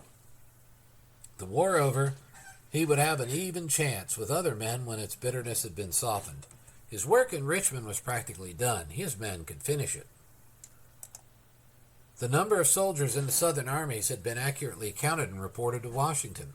Why should he risk the happiness of the woman he loved and his own happiness for life by remaining another day? The thought had no sooner taken shape than he put it out of his mind. Bah! I've set my heart to a great task. I'm not a quitter. I will stand by my guns. No true woman ever loved a coward. He would take his chances and tell her his love. He lifted the old-fashioned brass knocker on Senator Barton's door and banged it with such force he laughed at his own foolish eagerness. At least I didn't smash my way in, he muttered. Yassa? Des walk right in here de parlor, sir, said Jenny's maid, with her teeth shining and with a knowing smile. Senator Barton had recovered from his illness. There could be no doubt about it. He was in the library holding forth in eloquent tones to a group of Confederate congressmen who made his house their rendezvous. He was enjoying the martyrdom which the outrage on his home and death of his aged mother and father had brought. He was using it to inveigh with new bitterness against the imbecility of Jefferson Davis and his administration. He held Davis personally responsible for every defeat of the South. He was the one man who had caused the fall of New Orleans, the loss of Fort Donelson, and the failure to reap the victory at Shiloh. But you must remember, Senator, one of the henchmen mildly protested, that Davis did save Albert Sidney Johnston to us, and that alone made a victory possible. And what of it, if he threw it away by appointing a fool second in command? There was a good answer to this, too good for the henchman to dare use it. He had sent Beauregard west to join Albert Sidney Johnston's command because Barton's junta, supporting Joseph E. Johnston against the administration, would no longer tolerate Beauregard in the same camp with their chief. They had demanded a free field for Joseph E. Johnston in the conflict with McClellan, or they had threatened his resignation and the disruption of the Confederate Army. The president, sick unto death over the wrangling of these two generals, had separated them and sent Beauregard west, where the genius of Albert Sidney Johnston could use his personal popularity and his own powerful mind would neutralize in any council of war the little man's feeble generalship. Sokola listened to Barton's fierce, unreasoning invective with a sense of dread. It was impossible to realize that this big-mouthed, bitter, vindictive, ridiculous politician was the father of the gentle girl he loved. There must be something in his power of malignant hatred somewhere in Jenny's nature. He caught just a glimpse of it in the story she had told the Richmond papers. She stood in the doorway at last, a smiling vision of modest beauty. Her dress of fine old lace seemed woven of tender smiles that played about the sensitive mouth. He sprang to his feet and took her hand, his heart thumping with joy. She felt it tremble and laughed outright. So you have returned a fiercer rebel than ever, Miss Jenny, he said hesitatingly. He tried to say something purely conventional, but when it popped out, when he opened his mouth, the ugly thought that was gnawing at his happiness. Yes, she answered thoughtfully. I never realized before what it meant to be with my own people. I could have burned New Orleans and laughed at its ruin, to have smoked Ben Butler out of it. President Davis has proclaimed him an outlaw, I see, Sokola added. If he could only capture and hang him, the people of Louisiana would be perfectly willing to lose all. But your brother, the judge, is still loyal to the Union. You can't hate him, you know. Jenny's eyes flashed in Sokola's. Why had he asked the one question that opened the wound in her heart? Perhaps her mind had suggested it. She scarcely had spoken the bitter words before she saw the vision of his serious face and regretted it. Strange you should have mentioned my brother's name at the very moment his image was before me, the girl thoughtfully replied. Clairvoyance, perhaps. You believe in such things? Jenny asked. Yes, My mother leaped from her bed with a scream one night and told me that she had seen my father's spirit and felt him bend over her and touch her lips. He had died at exactly that same moment. Wonderful, isn't it? Jenny murmured softly. The vision of love. She was dreaming of the moments of her distress, the sacking of her home, and the vision of this man's smiling face. It suddenly sent her to laughing. Yes, Sokola answered. I asked you about your older brother because I don't like the idea of you poisoning your beautiful young life with hatred. Such thoughts kill. They cannot bring health and strength, Miss Jenny. Of course, the girl smiled tenderly. You can see things more calmly. You can't understand how deep the knife has entered our hearts here in the South. That's just what I do understand. It's that against which I am warning you. The water can't last always, you know. There must be a readjustment. Between North and South? Of course. Never. With sudden emotion, she leaped to her feet. Her fists clenched. She stood trembling in silence for a moment, and her face paled. No, Signor, she went on in cold tones. There can be no readjustment of this war. It's to the death now. I confess myself a rebel body and soul. Confess I glory in it. I'm proud of being one. I thought my father extravagant at first. Ben Butler's changed my views. The South can't look back now. It's forward, forward, always to the death or independence. She paused, overcome with emotion. Yes, she went on in quick tones. I thank God we're two different tribes. I'm proud of the South and her old-fashioned, out-of-date chivalry. The South respects and honors women. God never made the Southern white man who could issue butler's orders in New Orleans or insult the heartbroken women who are forced to enter his office with the vile motto he's placed over his desk. Sokola lifted his hand in gentle, smiling protest. But you must remember, Miss Jenny, the General Butler is a peculiar individual. He probably does not represent the best that's in New England. God knows, I hope not for their sakes, was the answer. If I only wish I could fight in the ranks with our boys. If I can't fight, at least I'm going to help save our men other ways. I'll work with my hands as a slave. I'll sew and knit and nurse. I'll breathe my soul into the souls of our men. I sing Dixie when I rise in the morning. I hum it all day. I sing with my last thoughts till I go to sleep. Sokola moved uneasily. She looked at him a moment with an expression of sudden tenderness. I can't tell you how proud and happy I am in the thought that I may have helped you give your brilliant mind to the service of the South. It's my offering to my country and her cause. It was impossible to resist the glow of love in her shining face. Sokola felt his soul dissolve. With a little gesture of resignation, she dropped to a seat on the lounge beside the window, young face outlined against the mass of early roses in full bloom. Their perfume poured through the window and filled the room. Sokola seated himself deliberately by her side and held her gaze with direct purpose. She saw and understood, and her heart beat in quick response. You realize that you are the incarnate cause of the South for me. She smiled triumphantly. I've always known it. There was no silly boasting in her tones, no trace of the Southern girl's light mood with her numerous beaux. Her words were spoken with deliberate tenderness, and yet how deeply and wonderfully you could not know. I've guessed it, perhaps. He took her hand in his. I love you, Jenny. Her voice was the tenderest whisper. And I love you, my sweetheart. He clasped her in his arms and held her in silence. She pushed him at arm's length and looked wistfully into his face. For the past month my heart has been singing. Through all the shame, misery of the sacking of our home, I could laugh and be happy, foolishly happy, because I knew that you loved me. How did you know? You told me. When? With the last little touch of your hand when I went south. He pressed it with desperate tenderness. You shall forever. Forever? Neither life nor death nor height nor depth can separate us. What could separate us, my lover? You are mine, I'm yours. You have given your life to our cause. I am but a soldier of fortune. You are my soldier. You have given your life because I asked it. I gave you mine in return. Swear to me that you'll love me always. She answered with a kiss. I swear it. Again he clasped her in his arms and hurried from the house. The twilight was falling. Artillery wagons were rumbling through the streets. A troop train had arrived from the south. Its regiments were rushing across the city to reinforce Magruder's thin lines on the peninsula. McClellan's guns were already thundering on the shores. He hurried to the house on Church Hill, his dark face flushed with happiness, his heart beating, a reveille of fear and joy. End of chapter 28. Chapter 29 of The Victim, A Romance of the Real Jefferson Davis by Thomas Dixon. Chapter 29, The Panic in Richmond.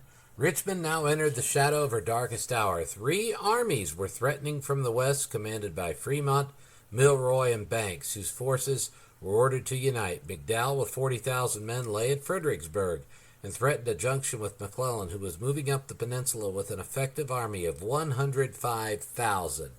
Joseph E. Johnston had under his command more than 50,000 with which to oppose McClellan's advance. It was the opinion of Davis and Lee that the stand for battle should be made on the narrow neck of the peninsula, which lent itself naturally to defense. To retreat toward Richmond would not only prove discouraging to the army and precipitate a panic in the city, it meant the abandonment of Norfolk, the loss of the Navy Yard, the destruction of the famous ironclad, and the opening of the James River to gunboats the enemy to Drury's Bluff within 12 miles of the Confederate capital.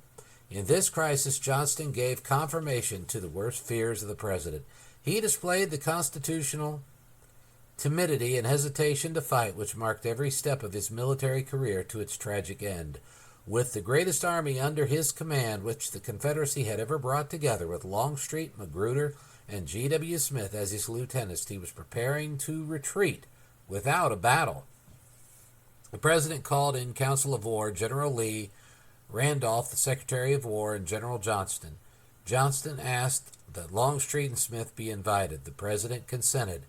After full consultation, Davis decided, with Lee's approval, to hold the peninsula, save the Navy Yard, and keep command of the James, and Johnston received orders accordingly.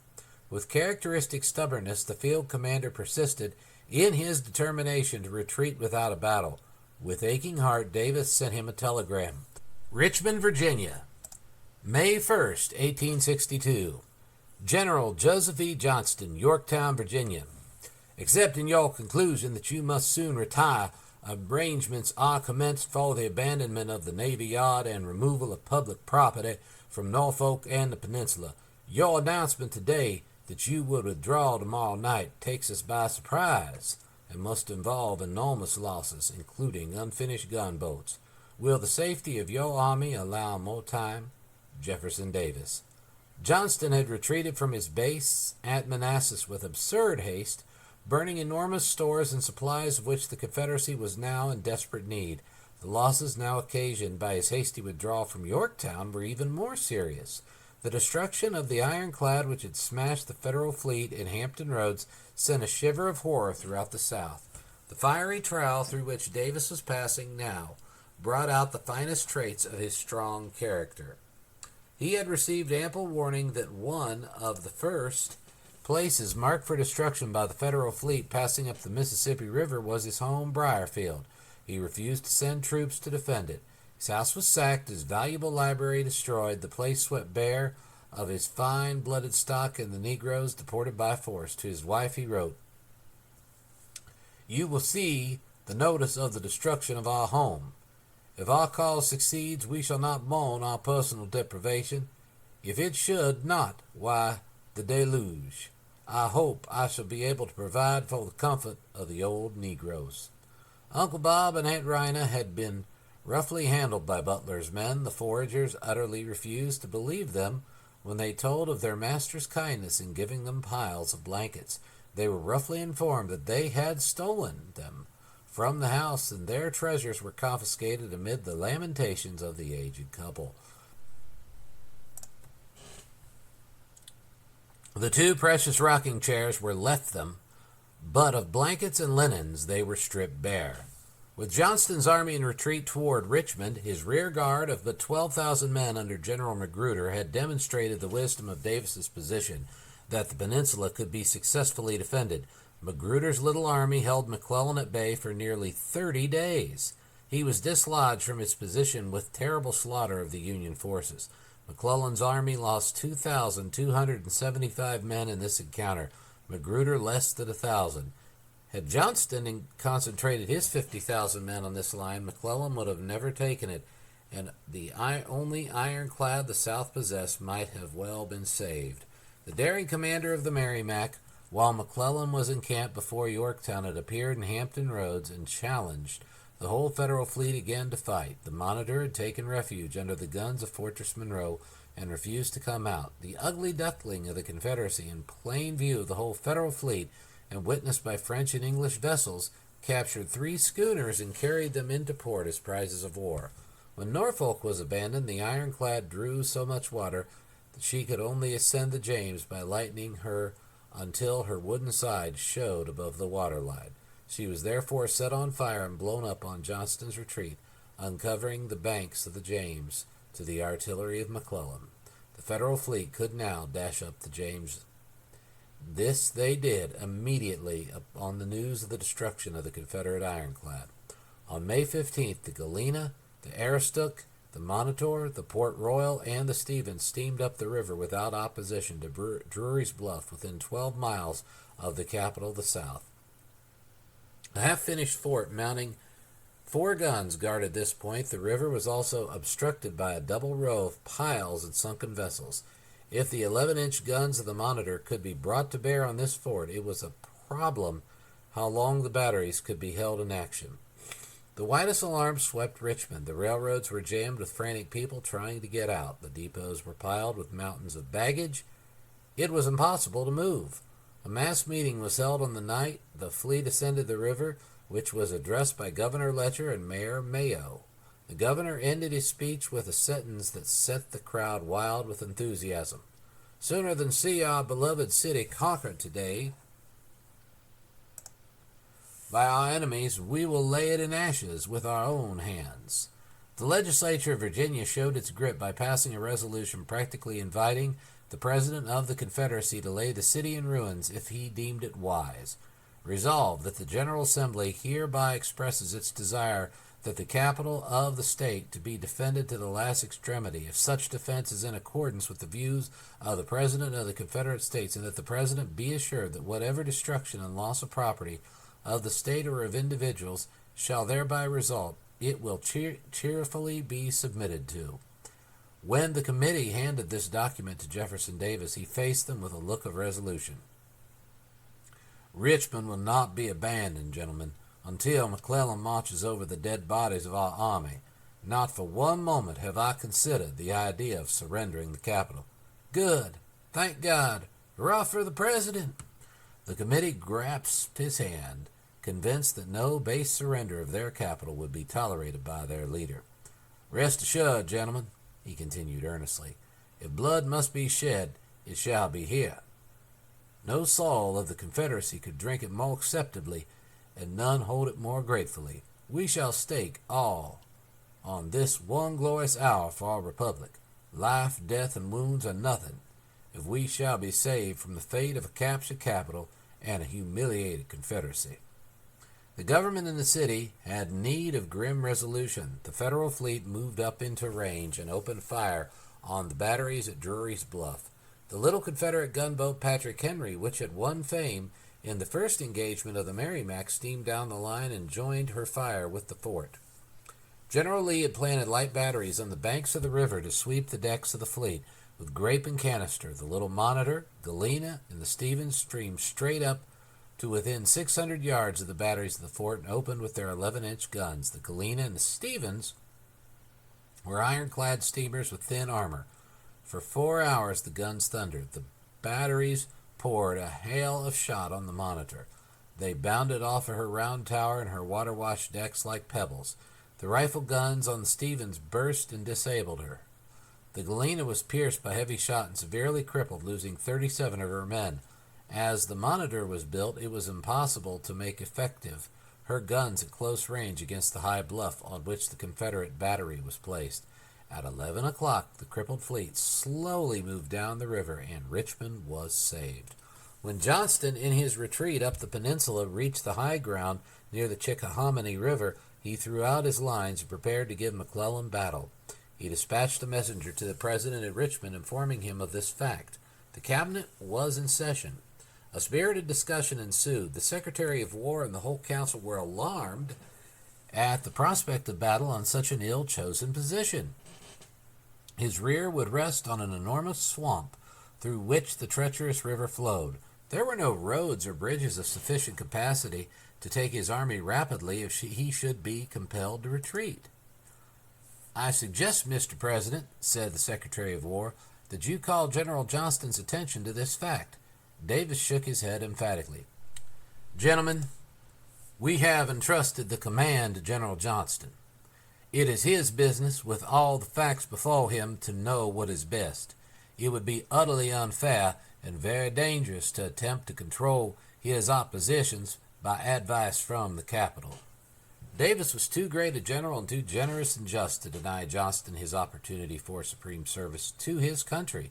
It was the fixed policy of the president to select the best man for the position to which he assigned him and leave the responsibility of action on the field to his judgment. On the following morning, instead of a report of battle, the president received a dispatch announcing that his general had decided to cross the Chickahominy River and use its swamps and dangerous crossings as his line of defense. The cabinet expressed its sense of profound relief, and Davis watched his commander with an increase of confidence in his judgment. If the narrow roads and weak bridges across the river were guarded, an army of half his size could hold McClellan for months. The nearest crossing was 25 miles from Richmond.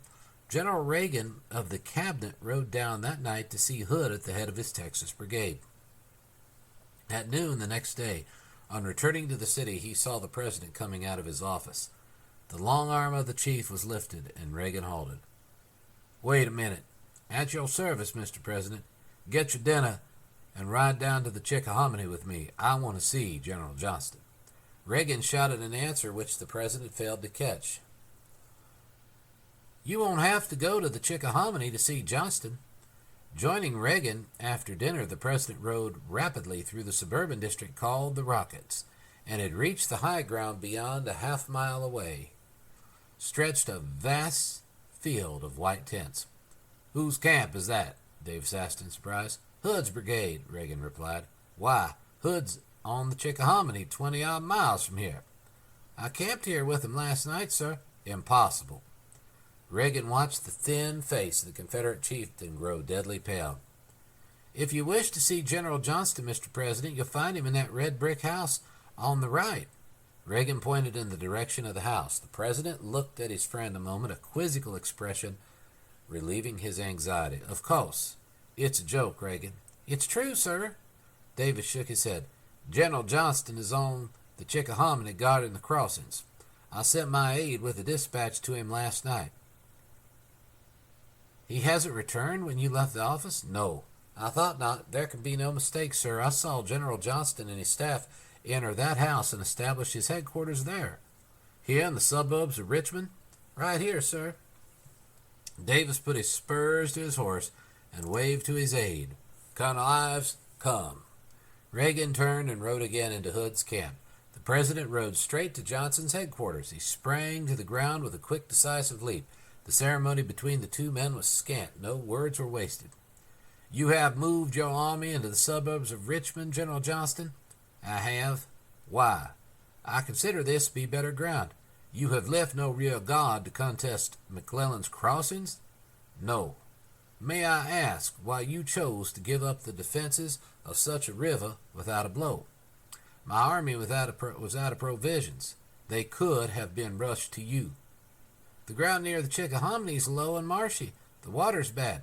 And you have come to the very gates of the city?" "Because the ground is dry, the water's good, and we are near our supplies." The president's lips trembled with rage.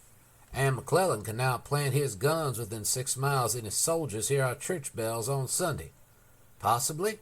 The president's eyes pierced his general.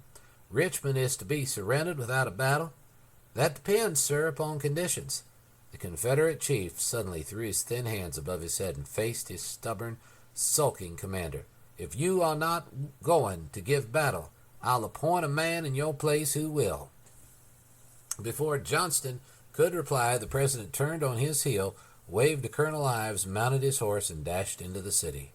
His cabinet was called in hasty consultation with General Lee. Davis turned to his councilors. "Gentlemen, I have just held a most amazing conference with General Johnston. You were afraid he would fight beyond the Chickahominy. He has crossed that river, left its natural defenses unguarded, and has run all the way to town without pause. I have told him to fight or get back out of the saddle. In my judgment, he intends to back straight through the city and abandon it without a blow. We must face the situation." He turned to Lee. The question he was going to put to the man in whom he had supreme confidence would test both his judgment and character. On his answer would hang his career. If it should be what the Confederate chief believed, Lee was the man of destiny, and his hour had struck. "In case Johnston abandons Richmond," the president slowly began, "where, in your opinion, General Lee, is the next best line of defense?" Lee's fine mouth was set for a moment. He spoke at first with deliberation. "As a military engineer, my answer is simple. The next best line of defense would be at Staten River, but—" He suddenly leaped to his feet, his eyes streaming with tears. "Richmond must not be given up. It shall not be given up." Davis sprang to his side and clasped Lee's hands. "So I say, General." From that moment, the president and his chief military advisor lived on Johnston's battle line, Lee ready at a moment's notice to spring into the saddle and hurl his men against McClellan the moment Johnston should falter. The commander was forced to a decision for battle. He could not allow his archenemy to remove him without a fight.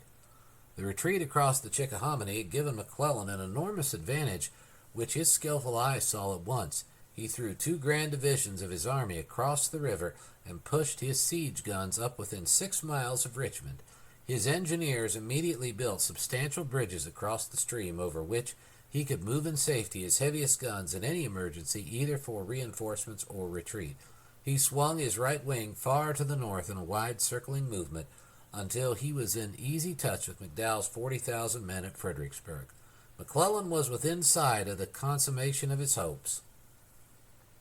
When this wide movement of his army had been successfully made without an arm lifted to oppose, he climbed a tall tree within sight of Richmond from which he could view the magnificent panorama, a solid wall of living blue with glittering bayonets and black-fanged batteries of artillery. His army spread for 10 miles. Beyond them, here and there only he saw patches of crouching gray in the underbrush or crawling through the marshes. The northern commander came down from his perch and threw his arms around his aide. "We've got 'em, boy," he cried enthusiastically. "We've got 'em." It was not to be wondered at that the boastful, oratorical Confederate Congress should have taken to their heels. They ran in such haste the people of Richmond began to laugh, and in their laughter took fresh courage. A paper printed in double lead on its first page a remarkable account of the stampede. For fear of accident on the railroad, the stampeded Congress left in a number of the strongest and swiftest of our new canal boats. The boats were drawn by mules of established sweetness of temper.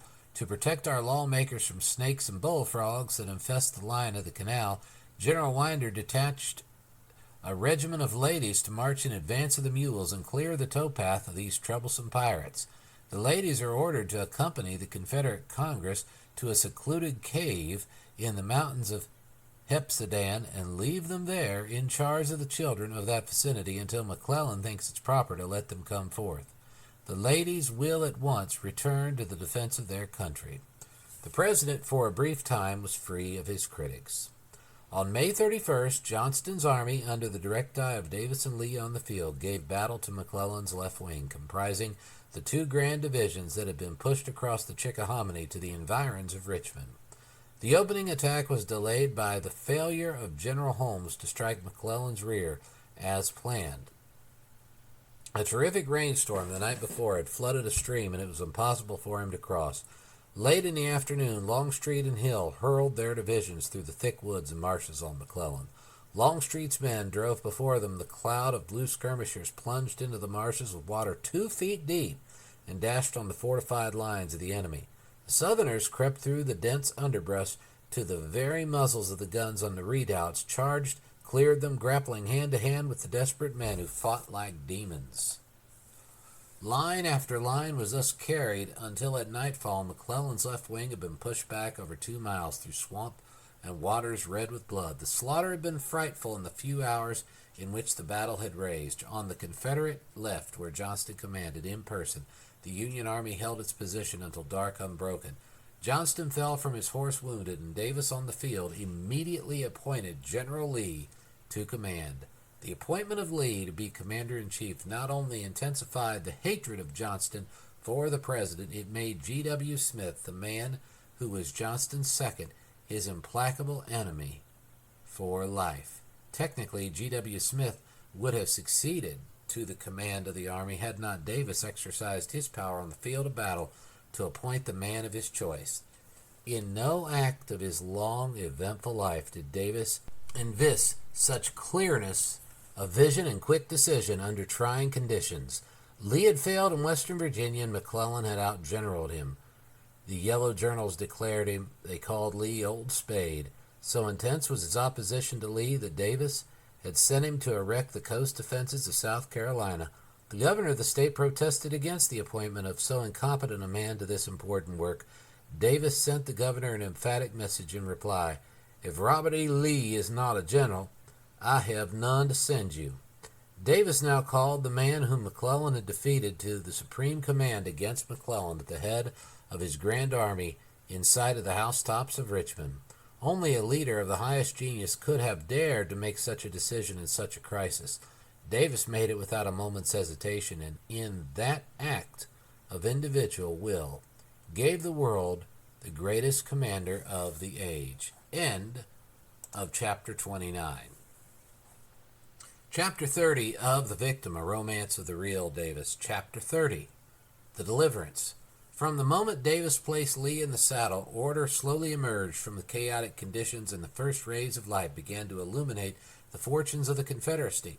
Modest and unassuming in his personality, he demonstrated from the first his skill as an organizer and his power in the conception and execution of far-reaching strategy. From the moment he breathed his spirit into the army, he made it a rapid, compact, accurate, and terrible engine of war. The contemptible assault of the Richmond Examiner fell harmless from the armor of his genius. Davis was bitterly denounced for his favoritism in passing G.W. Smith and appointing Governor Letcher's pet. He was accused of playing a game of low politics to make a spawn of West Point the next governor of Virginia, but events moved with a pace too swift to give the yellow journals or the demagogues time to get their breath. Lee had sent Jackson into the valley of the Shenandoah to make a diversion which might hold the armies moving on the capital from the west and at the same time puzzle McDowell at Fredericksburg. Lee, Jackson, and Davis were three men who worked in perfect harmony from the moment they met in their first council of war at the White House of the Confederacy. So perfect was Lee's confidence in Jackson, he was sent into the valley unhampered by instructions which would interfere with the execution of any movement his genius might suggest. Left thus to his own initiative, Jackson conceived the most brilliant series of engagements in the history of modern war. He determined to use his infantry by forced marches to cover a day the ground usually made by cavalry and fall on the armies of his opponents one by one before they could form a juncture. On May 23rd, by a swift, silent march of his little army of 15,000 men, he took Banks completely by surprise, crushed and captured his advance guard at Fort Royal, struck him in the flank and drove him back to Strasburg through Winchester, and hurled his shattered army in confusion and panic across the Potomac on its Washington base. Desperate alarm swept the capital of the Union. Stanton, the Secretary of War, issued a frantic appeal to the governors of the northern states for militia to defend Washington. Panic reigned in the cities of the North. Governors and mayors issued the most urgent appeals for enlistments. Fremont was ordered to move with all possible haste and form a juncture with a division of McDowell's army and cut off Jackson's line of retreat. The wily Confederate general wheeled suddenly and rushed on Fremont before Shields could reach him. On June 8th, at the Cross Key, he crushed Fremont, turned with his sudden eagle, swooped and defeated Shields at Port Republic. Washington believed that Jackson commanded an enormous army and that the national capital was in danger of his invading host. The defeated armies of Milroy, Banks, Fremont, and Shields were all drawn in to defend the city. In this campaign of a few weeks, Jackson had marched his infantry 600 miles, fought 4 pitched battles and 7 minor engagements. He had defeated 4 armies, each greater than his own, captured 7 pieces of artillery, 10,000 stands of arms, 4,000 prisoners, and an enormous store of provisions and ammunition. It required a train of wagons 12 miles long to transport his treasures. every pound of which he saved for his government. He was never surprised, never defeated, never lost a train or an organized piece of his army, put out of commission 60,000 Northern soldiers under 4 distinguished generals, and in obedience to Lee's command was now sweeping through the mountain passes to the relief of Richmond. While Jackson was just moving to join his forces with Lee, Washington was shivering in fear of his attack. On the day Jackson was scheduled to fall in the flank of McClellan's besieging army, Lee moved his men to the assault. The first battle, which Johnston had joined at Seven Pines, had only checked McClellan's advance. The Grand Army of the Potomac still lay on its original lines, and McClellan had used every day in strengthening his entrenchments. Lee had built defensive works to enable a part of his army to defend the city, while he should throw the flower of his gray soldiers on the enemy in a desperate flank assault in cooperation with Jackson. On the arrival of the triumphant lieutenant from the Shenandoah Valley, Lee suddenly sprang on McClellan with the leap of a lion. The Northern commander fought with terrible courage, amazed and uneasy over the discovery that Jackson had suddenly appeared on his flank. Within 36 hours, McClellan's right wing was crushed and in retreat. Within 7 days, Lee drove his grand army of more than 100,000 men from the gates of Richmond 35 miles and hurled them on the banks of the James at Harrison's Landing under the shelter of the Federal gunboats. Instead of marching in triumph through the streets of the Confederate capital, McClellan congratulated himself and his government on his good fortune in saving his army from annihilation. His broken columns had reached a place of safety after a series of defeats which had demoralized his command and resulted in the loss of 10,000 prisoners and 10,000 more killed and wounded. He had been compelled to abandon or burn stores valued at millions. The South had captured 35,000 stands of arms and 52 pieces of artillery. Lee in his report modestly expressed his disappointment that greater results had not been achieved. Under ordinary circumstances, he wrote, the Federal army should have been destroyed. Its escape was due to causes already stated. Prominent among them was the want of correct and timely information. The first, attributable chiefly to the character of the country, enabled General McClellan to skillfully conceal his retreat and to add much to the obstruction with which nature has beset our way in pursuing his column. But regret that more was not accomplished gives way to the gratitude of the sovereign ruler of the universe for the results achieved. Jackson, the grim soldier whose habit was to pray all night before a battle, wrote with the fervor of a religious enthusiast, undying gratitude is due to God for this great victory, by which despondency increases in the North, hope brightens in the South, and the capital of Virginia and the Confederacy is saved. A wave of exultation swept the South, while death stalks through the streets of Richmond. Instead of the tramp of victorious hosts, their bayonets glittered in the sunlight which Sokola had confidently expected. He watched from the windows of the Department of State the interminable lines of ambulances bearing the wounded from the fields of McClellan's 7 days' battle. The darkened room on Church Hill was open. Miss Van Loo had watched the glass rattle under the thunder of McClellan's guns, and then with sinking heart heard their roar fade in the distance until only the rumble of the ambulances through the streets told that he had been there. She burned the flag. It was too dangerous a piece of bunting to risk in her house now. It would be many weary months before she would need another. Through every hour of the day and night since Lee sprang on McClellan, those never-ending lines of ambulances had wound their way through the streets. Every store and every home and every public building had been converted into a hospital. The counters of trade were moved aside, and through the plate glass along the crowded street could be seen long rows of pallets on which the mangled bodies of the wounded lay. Every home set aside at least one room for the wounded boys of the South.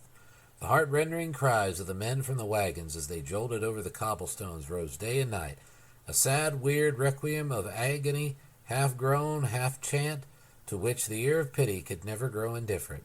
Death was the one figure now which every man, woman, and child was familiar. The rattle of the dead wagons could be heard at every turn. They piled them high, these uncoffined bodies of the brave, and hurried them under the burning sun to the trenches outside the city. They piled them in long heaps to await the slow work of the tired grave diggers. The frail board coffins in which they were placed at last would burst from the swelling corpse. The air was filled with poisonous odors. The hospitals were jammed with swollen, disfigured bodies of the wounded and dying. Gangrene and erysipelas did their work each hour in the weltering heat of midsummer. But the South received her dead and mangled boys with a majesty of grief that gave no cry to the ear of the world. Mothers lifted their eyes from the faces of their dead and firmly spoke the words of resignation. Thy will, O Lord, be done. Her houses were filled with the wounded, the dying, and the dead, but Richmond lifted up her head. The fields about her were covered with imperishable glory. The Confederacy had won immortality. The women of the South resolved to wear no mourning for their dead. Their boys had laid their lives on a joyous offering on the country's altar. They would make no cry. Johnston had lost 6,084 men, dead, wounded, and missing at Seven Pines, and Lee had lost 17,583 in 7 days of continuous battle. But the South was thrilled with the joy of a great deliverance. Jefferson Davis, in his address to the Army, expressed the universal feeling of his people. Richmond, July 5th, 1862. To the Army of Eastern Virginia, soldiers, I congratulate you upon the series of brilliant victories under which the favor of divine providence you have lately won, and as President of the Confederate States, hereby tender to you the thanks of the country whose just cause you have so skillfully and heroically saved.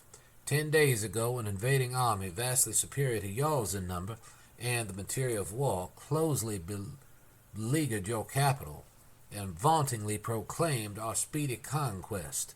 You marched to the attack this enemy in his entrenchments with well-directed movements and death-defying valor. You charged upon him in his strong positions, drove him from field to field over a distance of more than 35 miles, and despite his reinforcements, compelled him to seek safety under the cover of his gunboats, where he now lies cowering before the army so lately despised and threatened with utter subjugation. The fortitude with which you have borne trial and privation, the gallantry of which you have entered into each successful battle, must have been witnessed to be fully appreciated. A grateful people will not fail to recognize you and to bear you in loved remembrance. Well may it be said of you that you have done enough for glory, but duty to a suffering country and to the cause of constitutional liberty claims for you yet further effort. Let it be your pride to relax in nothing which can promote your future efficiency, your one great object being to drive the invader from your soil, and carrying your standards beyond the outer borders of the Confederacy to wring from an unscrupulous foe the recognition of your birthright and independence.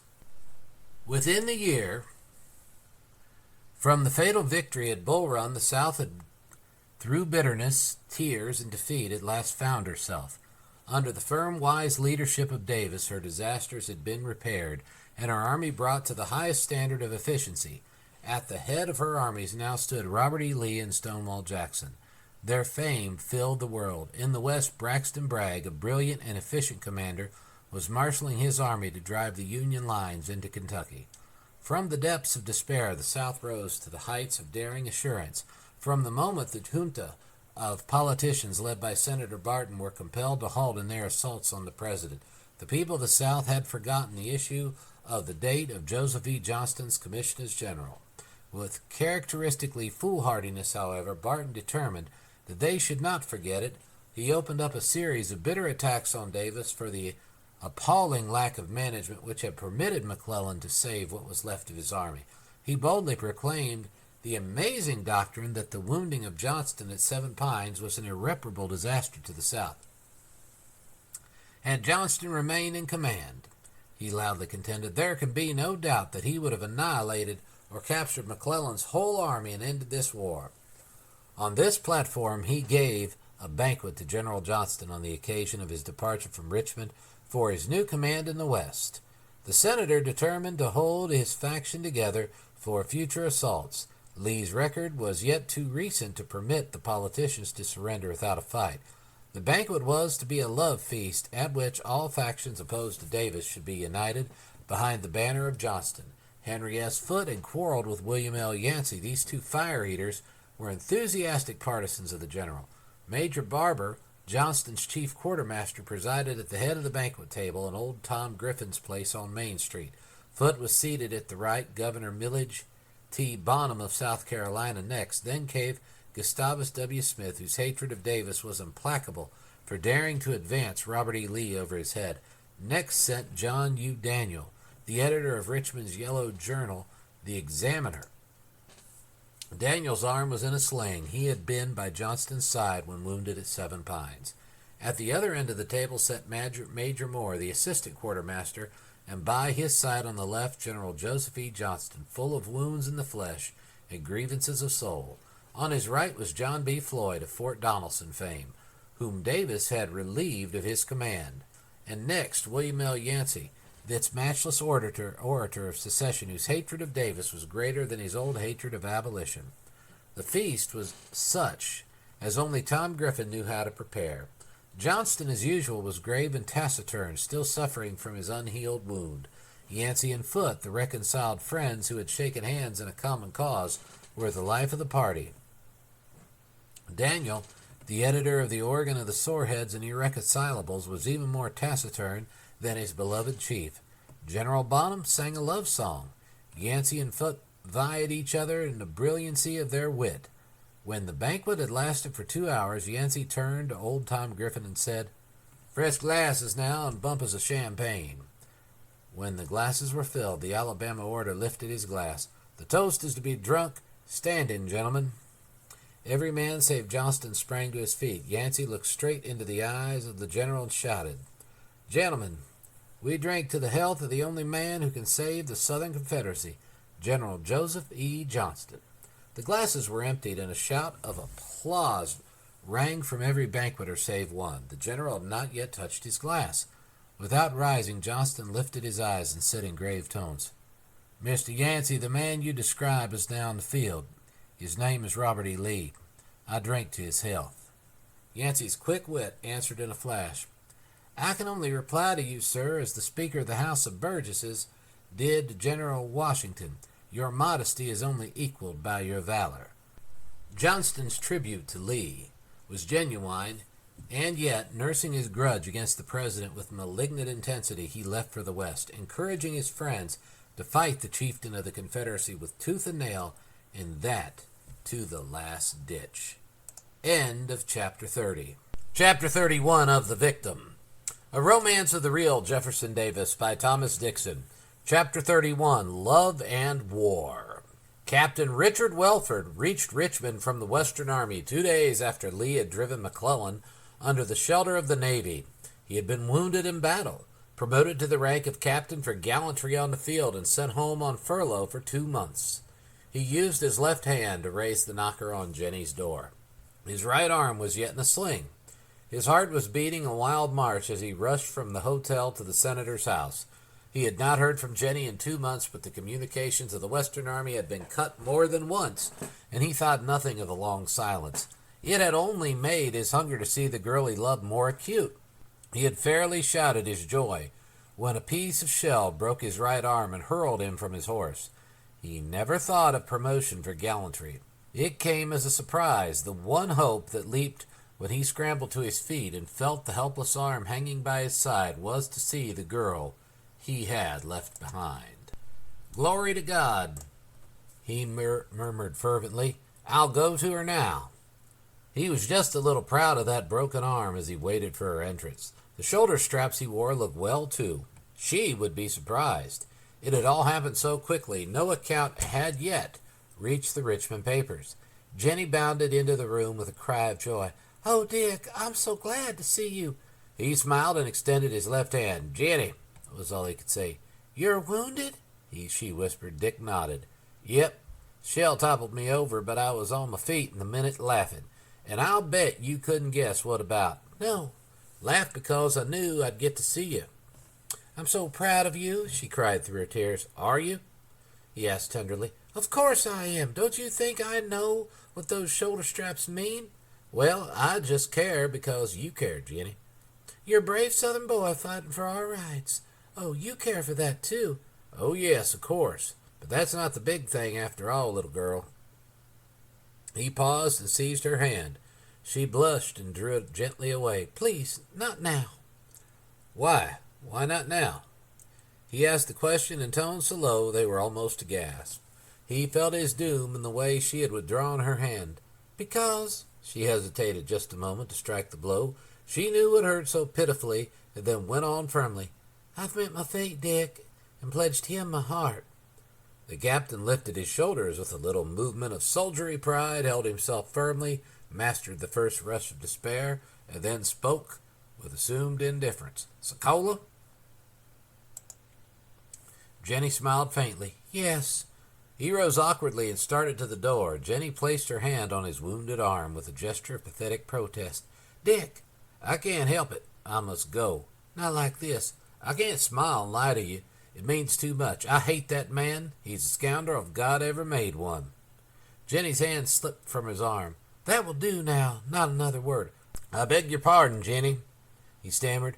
"I didn't think what I was saying, honey. Just popped out 'cause it was inside. You'll forgive me?" The anger died in her eyes, and she took his outstretched hand. "Of course, I understand, and I'm sorry. I appreciate the love you've given me. I wish in my heart I could have returned it. You deserve it." The captain lifted his left hand. "No pity, please. I'm man enough to fight, and I'm going to fight. You're not yet Signora Sokola." The girl laughed. "That's more like a soldier." "We'll be friends anyhow, Jenny." "Always." The captain left the senator's house with a grim smile playing about his strong mouth. He had made up his mind to fight for love and country on the same base. He would ask for his transfer to the Secret Service of the Confederacy. End of Chapter 31. Chapter 32 of The Victim, a Romance of the Real Jefferson Davis by Thomas Dixon. Chapter 32, The Path of Glory. Jefferson Davis had created the most compact and terrible engine of war set in motion since Napoleon founded the Empire of France. It had been done under conditions of incredible difficulty, but it had been done. The smashing of McClellan's army brought to the North the most painful realization of this fact. Abraham Lincoln must call for another 500,000 soldiers, and no man could foresee the end. Davis had begun in April 1861 without an arsenal, laboratory, powder mill of any capacity, and with no foundry or rolling mill for iron except the little Tredegar works in Richmond. He had supplied them. Harassed by an army of 500,000 men in blue led by able generals and throttled by a cable of steel which the Navy had drawn about his coastline, he had done this work and at the same time held his own defiantly and successfully, crippled by a depreciated currency, assaulted daily by a powerful conspiracy of sore-headed politicians and quarreling generals, strangled by a blockade that deprived him of nearly all means of foreign aid. He had still succeeded in raising the needed money. Unable to use the labor of slaves except in the unskilled work of farms, hampered by the lack of transportation, even of food for the army, with no stock of war material on hand, steel, copper, leather, or iron, which to build his establishments, yet, with quiet persistence, he had set himself to solve these problems and had succeeded.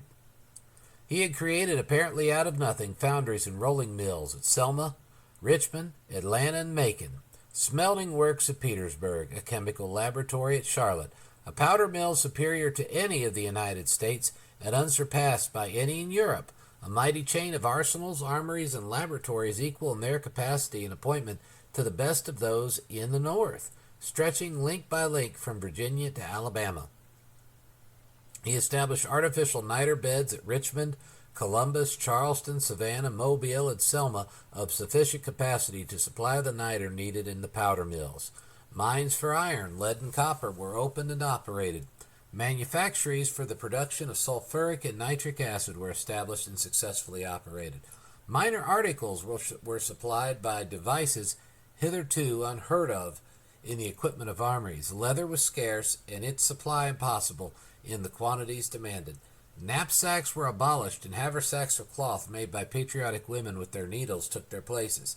The scant supply of leather was divided between the makers of shoes for the soldiers and saddles and harnesses for the horses. Shoes for the soldiers were the prime necessity. To save leather, the waist and cartridge box belts were made of heavy cotton cloth, stitched in 3 or 4 thicknesses. Bridle reins were made of cotton in the same way. Cartridge boxes were finally made thus, with a single piece of leather for the flap. Even saddle skirts for the cavalry were made of heavy cotton, strongly stitched. Men to work in the meager tanneries were exempt from military service, and transportation for hides and leather supplies was free. A fishery was established on the Cape Fear River in North Carolina from which oil was manufactured. Every wayside blacksmith shop was utilized as a government factory for the production of horseshoes for the cavalry. To meet the demands for the articles of prime necessity which could not be made in the South, a line of blockade runners was established between the port of Wilmington, North Carolina, and Bermuda. Vessels capable of storing in their holds 600 bales of cotton were purchased in England and put into service. They were long, narrow craft built for speed. They could show their heel to any ship of the United States Navy. Painted a pale grayish-blue color, and lying low on the water, they were sighted with difficulty in the day, and they carried no lights at night. The moment one was trapped and sunk by the blockading fleet, another was ready to take her place. Depots and stores were established and drawn on by these fleet ships, both at Nassau and Havana. By the fall of 1862, through the port of Wilmington, from the arsenals at Richmond and Fayetteville, and from victorious fields of Manassas in the 7 days' battle around Richmond, sufficient arms had been obtained to equip 200,000 soldiers and supplies their batteries with serviceable artillery. On April 16, 1862, Davis asked of his Congress that every white man in the South between the ages of 18 and 35 be called to the colors, and all short-term volunteer contracts annulled. The law was promptly passed in spite of the conspirators who fought him at every turn. Camps of instruction were established in every state, and a commandant sent from Richmond to take charge of the new levies. Solidity was thus given to the military system of the Confederacy, and its organization centralized and freed from the bickering of state politicians. With her loins thus girded for the conflict, the South entered the second phase of the war, the path of glory from the shattered army of McClellan on the James to Hooker's crushed and bleeding lines at Chancellorsville. The fiercest clamor for the removal of McClellan from his command swept the North. The position of the Northern general was one of peculiar weakness politically. He was an avowed Democrat. His head had been turned by flattery, and he had at one time dallied with the idea of deposing Abraham Lincoln by the assumption of a military dictatorship. Lincoln knew this. The demand for his removal would have swayed a president of less balance. Lincoln refused to deprive McClellan of his command, but yielded sufficiently to the clamor and radicals of his own party to appoint John Pope of the Western Army to command a new division of troops designed to advance on Richmond. The generals under McClellan who did not agree with his slow method were detached with their men and assigned to service under Pope. McClellan did not hesitate to denounce Pope as an upstart and braggart who had won his position by the lowest tricks of the demagogue. He declared that the new commander was a military impostor, a tool of the radical wing of the Republican Party, a man who mistook brutality in warfare for power and sought to increase the horror of war by arming slaves, legalizing plunder, and making the people of the South irreconcilable to a restored Union by atrocities whose memory could never be effaced. Pope's first act on assuming command did much to justify McClellan's savage criticism. He issued a bombastic address to his army, which brought tears to Lincoln's eyes and roars of laughter from little McClellan's loyal friends. He issued a series of silly general orders making war on the non-combat population of Virginia within his line. If citizens refused to take an oath of allegiance, which he prescribed, they were to be driven from their homes, and if they dared to return, were to be arrested and treated as spies. His soldiers were given license to plunder. Houses were robbed and cattle shot in the fields. Against these practices, McClellan had set his face with grim resolution. He fought only organized armies. He protected the aged and all non-combatants. It was not surprising, therefore, when Lincoln ordered him to march his army to the support of Pope, McClellan was in no hurry to get there. Pope had boldly advanced across the Rappahannock, and a portion of his army had reached Culpeper Courthouse. He had determined to make good the proclamation with which he assumed command. In this remarkable document he said, "By special assignment of the President of the United States, I have assumed command of this army. I have come to you from the West, where we have always seen the backs of our enemies, from an army whose business it has been to seek the adversary and to beat him when found, whose policy has been attack, not defense. Let us study the probable lines of retreat of our opponents and leave ours to take care of themselves. Let us look before us and not behind. While his eyes were steadily fixed before him, Jackson, moving with the stealthy tread of a tiger, slipped in behind his advance guard, sprang on it, and tore his lines to pieces before he could move reinforcements to their rescue. When his reinforcements reached the ground, Jackson had just finished burying the dead, picking up the valuable arms left in the field, and sending his prisoners to the rear. Before Pope could lead his fresh men to an attack, the vanguard of Lee's army was in sight, and the general, who had just issued his flaming proclamation, took to his heels and fled across the Rappahannock, where he frantically called for the divisions of McClellan's army, which had not yet joined him. While Lee threatened Pope's front by repeated feints at different points along the river, he dispatched Jackson's corps of 25,000 foot cavalry in a wide flanking movement through the Blue Ridge to turn the Federal right, destroy his stores at Manassas Junction, and attack him in the rear before his reinforcements could arrive. With swiftness, Jackson executed the brilliant movement. Within 24 hours, his men had made the wide swing through the low mountain ranges and crouched between Pope's army and the Federal capital. To a man of less courage and coolness, this position would have been one of tragic danger. Should Pope suddenly turn on Lee's pretended attacks and spring on Jackson, he might be crushed between the two columns. Franklin and Sumner's corps were at Alexandria to reinforce the lines.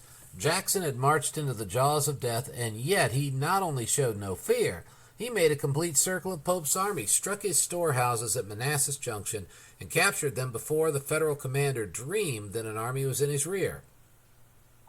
8 pieces of artillery and 300 prisoners were among the spoils. 50,000 pounds of bacon, 1,000 barrels of beef, 2,000 barrels of pork, 2,000 barrels of flour, and vast quantities of quartermaster's stores also fell into his hands. Jackson took what he could transport and burned the rest. Pope rushed now in frantic haste to destroy Jackson before Lee's army could reach him. Jackson was too quick for the eloquent commander. He slipped past his opponent and took a strong position west of the turnpike from Warrenton, where he could easily unite with Longstreet's advancing corps. Pope attempted to turn Jackson's left with a division of his army, and the wily Southerner fell in his moving columns with sudden savage energy, fought until 9 o'clock at night, and drove him back with heavy loss. When Pope moved to the attack the next day at 2 o'clock, Longstreet had reached Jackson's side. The attack failed, and his men fell back through pools of blood. The Federal commander was still sending pompous messages to Washington announcing his marvelous achievement, while his army had steadily retreated from Culpeper Courthouse beyond the Rappahannock back to Manassas, where the first battle of the war had been fought. At dawn on the 30th of August, the high-spirited troops of the South were under arms, standing with clenched muskets within a few yards of the pickets of Pope. Their far-flung battle line stretched for 5 miles from Sudley Springs on the left to Warrenton Road and on obliquely to the southwest. The artillery opened the action, and for 8 hours the heavens shook with its roar. At 3 o'clock in the afternoon, Pope determined to hurl the flower of his army against Jackson's corps and smash it. His 1st Division pressed forward and engaged the Confederates at close quarters. A fierce and bloody conflict followed, Jackson's troops refusing to yield an inch. The Federal commander brought up 2 reserve lines to support the 1st, but before they could be of any use, Longstreet's artillery was planted to rake them with a murderous fire, and they fell back in confusion. As the reserves retreated, Jackson ordered his men to charge, and at the same moment Longstreet hurled his division against the Federal center, and the whole Confederate army, with piercing yell, leaped forward and swept the field as far as the eye could reach. No sublimer pageant of blood and flame and smoke and shrouded death ever moved across the earth than that which Lee now witnessed from the hilltop on which he stood. For 5 miles across the Manassas plains the gray waves rolled, their polished bayonets gleaming in the blazing sun. They swept through the open fields, now lost a moment in the woods, now flashing again in the open. They paused, and the artillery dashed to the front, spread their guns in line, and roared their call of death to the struggling, fleeing, demoralized army. Another shout, and the charging host swept on again to a new point of vantage from which to fire. Through clouds of smoke and dust, the red tongues of flame from 100 big-mouthed guns flashed and faded and flashed again. The charging men slipped on the wet grass where the dead lay thickest. Waves of white curling smoke rose above the treetops and hung in dense clouds over the field. lighted by the red glare of the sinking sun. The relief corps could be seen dashing on, with stretchers and ambulances following in the wake of the victorious army. The hum and roar of the vast field of carnage came now on the ears of the listener, the groans of the wounded and despairing cry of the dying, and still the living waves of gray-tipped steel rolled on in relentless sweep. Again the fleeing Federal soldiers choked the waters of Bull Run. Masses of struggling fugitives were pushed from the banks into the water and pressed down. Here and there a wounded man clung to the branch of an overhanging tree until exhausted and sank to rise no more. The meadows were trampled in red. Hundreds of weak and tired men were ridden down by cavalry and crushed by artillery. On and on rushed the remorseless machine of the Confederacy, crushing, killing, scarring, piling the dead in heaps. It was 10 o'clock that night before the army of Lee halted and Pope's exhausted lines fell into the trenches around Centerville for a few hours' respite. At dawn, Jackson was struggling with his tired, victorious division to again turn Pope's flank, get into his rear, and cut off his retreat. A cold and drenching rainstorm delayed his march, and the rabble that was once Pope's army succeeded in getting into the defenses of Washington. Davis's army took 7,000 prisoners and picked up more than 2,000 wounded soldiers, whom their boastful commander had left on the field to die. 30 pieces of artillery and 20,000 small arms fell into Lee's hands. Pope's losses since Jackson first struck his advance guard at Culpeper Courthouse had been more than 20,000 men, and his army had been driven into Washington so utterly demoralized it was unfit for further service until reorganized under an abler man. For the moment, the North was stunned by the blow. Deceived by Pope's loud dispatches claiming victory for the first 2 days, it was impossible to realize that his shattered and broken army was cowering and bleeding under the shadow of the federal capital. Even on the night of August 30th, with his men lying exhausted at Centerville, where they had dropped at 10 o'clock, when Lee's army had mercifully halted, poor Pope continued to send his marvelous messages to the War Department. He reported to Halleck, "The enemy is badly whipped, and we shall do well enough. Do not be uneasy. We will hold our own here. We have delayed the enemy as long as possible without losing the army. We've damaged him heavily, and I think the army entitled to the gratitude of the country." To this childish twaddle, Halleck replied, "My dear General, you have done nobly." Abraham Lincoln, however, recognized the truth quickly. He removed Pope, and in spite of the threats of his cabinet to resign, recalled McClellan to reorganize the dispirited army. The North was in no mood to listen to the bombastic defense of General Pope. They were stunned by the sudden sweep of the Confederate army from the gates of Richmond on June 1st to the defenses of Washington within 60 days, with the loss of 20,000 men under McClellan and 20,000 more under Pope. The armies of the Union now had been driven back to the point from which they had started on June 16, 1861. It had been necessary to withdraw Burnside's army from eastern North Carolina and the forces of the Union from western Virginia. The war had been transferred to the suburbs of Washington, and the northern people who had confidently expected McClellan to be in Richmond in June were now trembling for the safety of Pennsylvania and Maryland, to say nothing of the possibility of the Confederate occupation of the capital. An aggressive movement of all the forces of the South under Lee in the east and Bragg and Johnston in the west was now ordered. In spite of the fact that Lee's army could not be properly shod, the supply of army shoes being inadequate, and the lack of shoe factories a defect the Confederacy had been unable to remedy, the Southern commander threw his army of barefooted veterans across the Potomac and boldly invaded Maryland on September the 5th. The appearance of Stonewall Jackson on his entrance into Frederick City, Maryland, was described by a Northern war correspondent in graphic terms. Old Stonewall was the observed of all observers. He was dressed in the coarsest kind of homespun, seedy and dirty at that. He wore an old hat which any Northern beggar would have considered an insult to have offered him. In his general appearance he was in no respect to be distinguished from the mongrel barefoot crew who followed his fortune. I had heard much of the decayed appearance of rebel soldiers, but such a looking crowd, Ireland in her worst straits, could present no parallel, and yet they glory in their shame. Lee's army was now 50 miles north of Washington, within striking distance of Baltimore. His strategy had completely puzzled the War Department of the federal government. McClellan was equally puzzled. Lincoln and his cabinet believed Lee's movement into Maryland a feint to draw the army from the defense of the capital. and when this was accomplished by a sudden swoop, the Southern commander would turn and capture the city. While McClellan was holding in tragic indecision, one of the unforeseen accidents of the war occurred, which put him in possession of Lee's plan of campaign, and should have led to the annihilation of the Southern Army. A copy of the order directing the movement of the Confederates from Frederick, Maryland, was thrown to the ground by a petulant officer to whom it was directed. It fell into the hands of a Federal soldier who hurried to McClellan's headquarters with the fateful document. Jackson's corps had been sent on one of his famous foot cavalry expeditions to sweep the Federal garrison from Martinsburg, surround and capture Harper's Ferry. McClellan at once moved a division of his army to crush the small garrison Lee had stationed at South Mountain to guard Jackson's movement.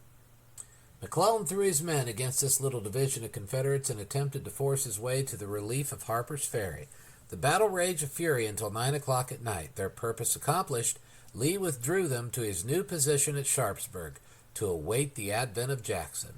The foot cavalry had surrounded Harper's Ferry, assaulted it at dawn, and in 2 hours the garrison surrendered. 13,000 prisoners with their rifles and 73 pieces of artillery fell into Jackson's hands. Leaving General A.P. Hill to receive the final surrender of the troops, Jackson set out at once for Sharpsburg to join his army with Lee's. The Southern commander had but 40,000 men, with which to meet McClellan's 90,000, but at sunrise on September the 17th, his batteries opened fire on the bloodiest struggle of the Civil War. Through the long hours of this eventful day, the lines of blue and gray charged and countercharged across the scarlet field. When darkness fell, neither side had yielded. The dead lay in ghastly heaps, and the long, pitiful wail of the wounded rose to heaven. Lee had lost 2,000 killed and 6,000 wounded. McClellan had lost more than 12,000. His army was so terribly shattered by the bloody work he did not renew the struggle on the following day. Lee waited until night for the assault, and learning that reinforcements were on the way to join McClellan's command, withdrew across the Potomac. It was a day before Lee's movements were sufficiently clear for McClellan to claim a victory. On September 19th, he telegraphed Washington, "I do not know if the enemy is falling back or recrossing the river. We may safely claim the victory is ours." Abraham Lincoln hastened to take advantage of McClellan's claim to issue his Emancipation Proclamation. And yet, so utter had been the failure of his general to cope with Lee and Jackson, the President of the United States relieved McClellan of his command. While Lee's invasion had failed in the larger purpose, its moral effect on the North had been tremendous. He carried back into Virginia 14,000 prisoners, 80 pieces of artillery, and invaluable equipment for his army. In the meantime, the Western Army under Bragg had invaded Kentucky, sweeping to the gates of Cincinnati and Louisville, and retiring with more than 5,000 prisoners, 5,000 small arms, and 10 pieces of artillery. The gain in territory by the invasion of Maryland and Kentucky had been nothing, but the moral effect of these movements had been far-reaching. The daring valor of the small Confederate armies fighting against overwhelming odds had stirred the imagination of the world. In the West, they had carried their triumphant battle flag from Chattanooga to Cincinnati, and although forced to retire, they had shown the world that the conquest of the southwestern territory was a gigantic task, which was yet to be seriously undertaken.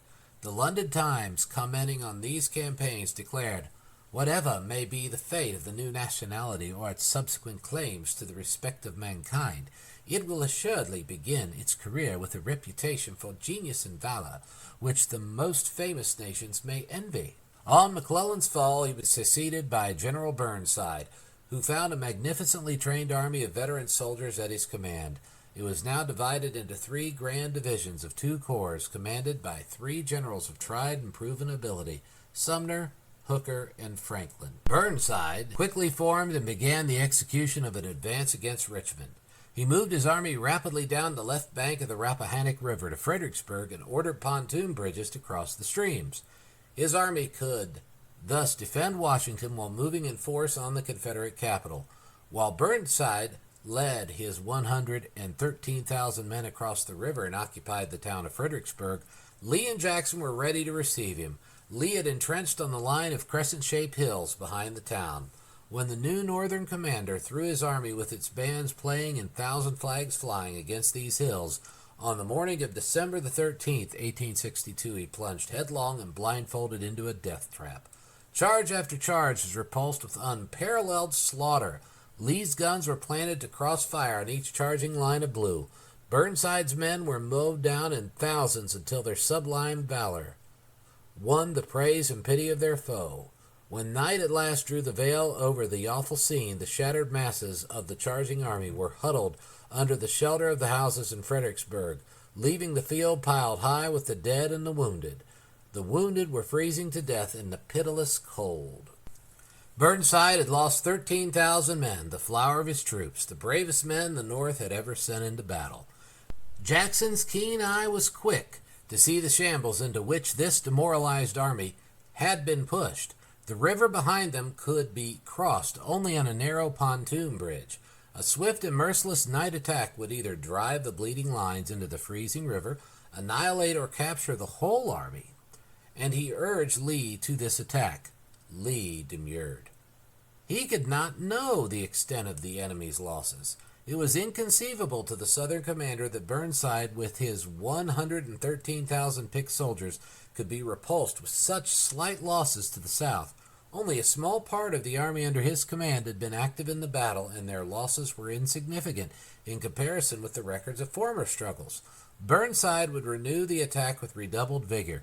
He refused to move his men from their entrenchments into the open field where they would be exposed to the batteries beyond the river. Jackson turned his somber blue eyes on Lee. "Send my corps into Fredericksburg alone tonight.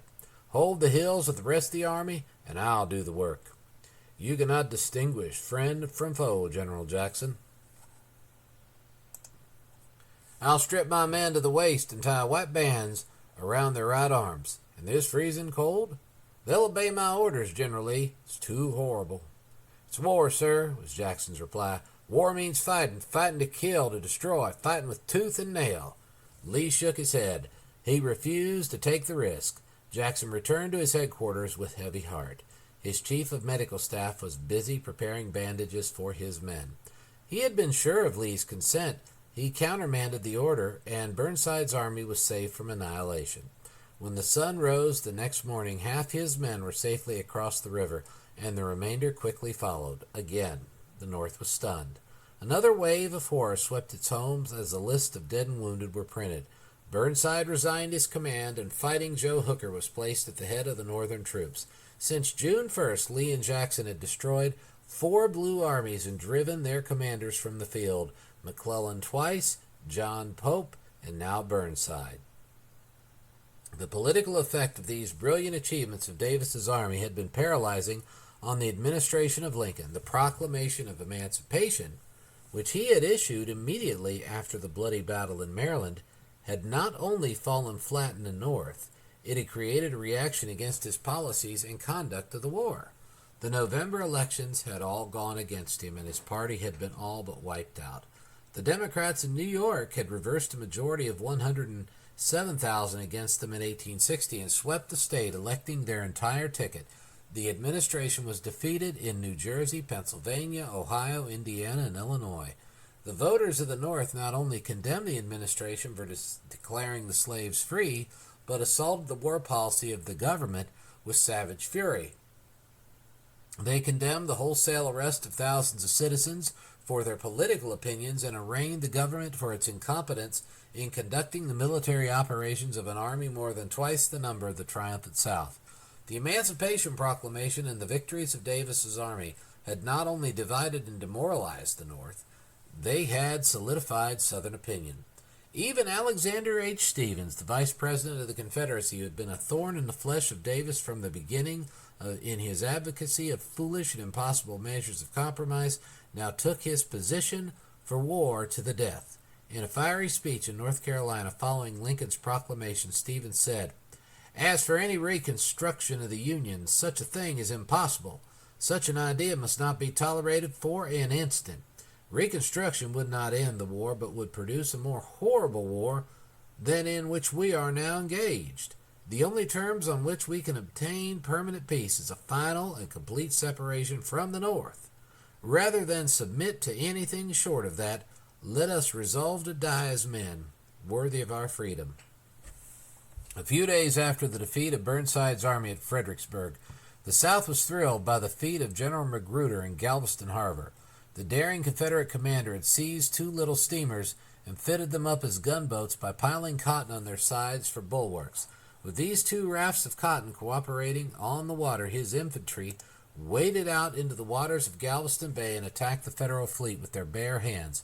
When the smoke of the battle lifted, the city of Galveston was in Confederate hands. The fleet had been smashed and scattered, and the port open to commerce.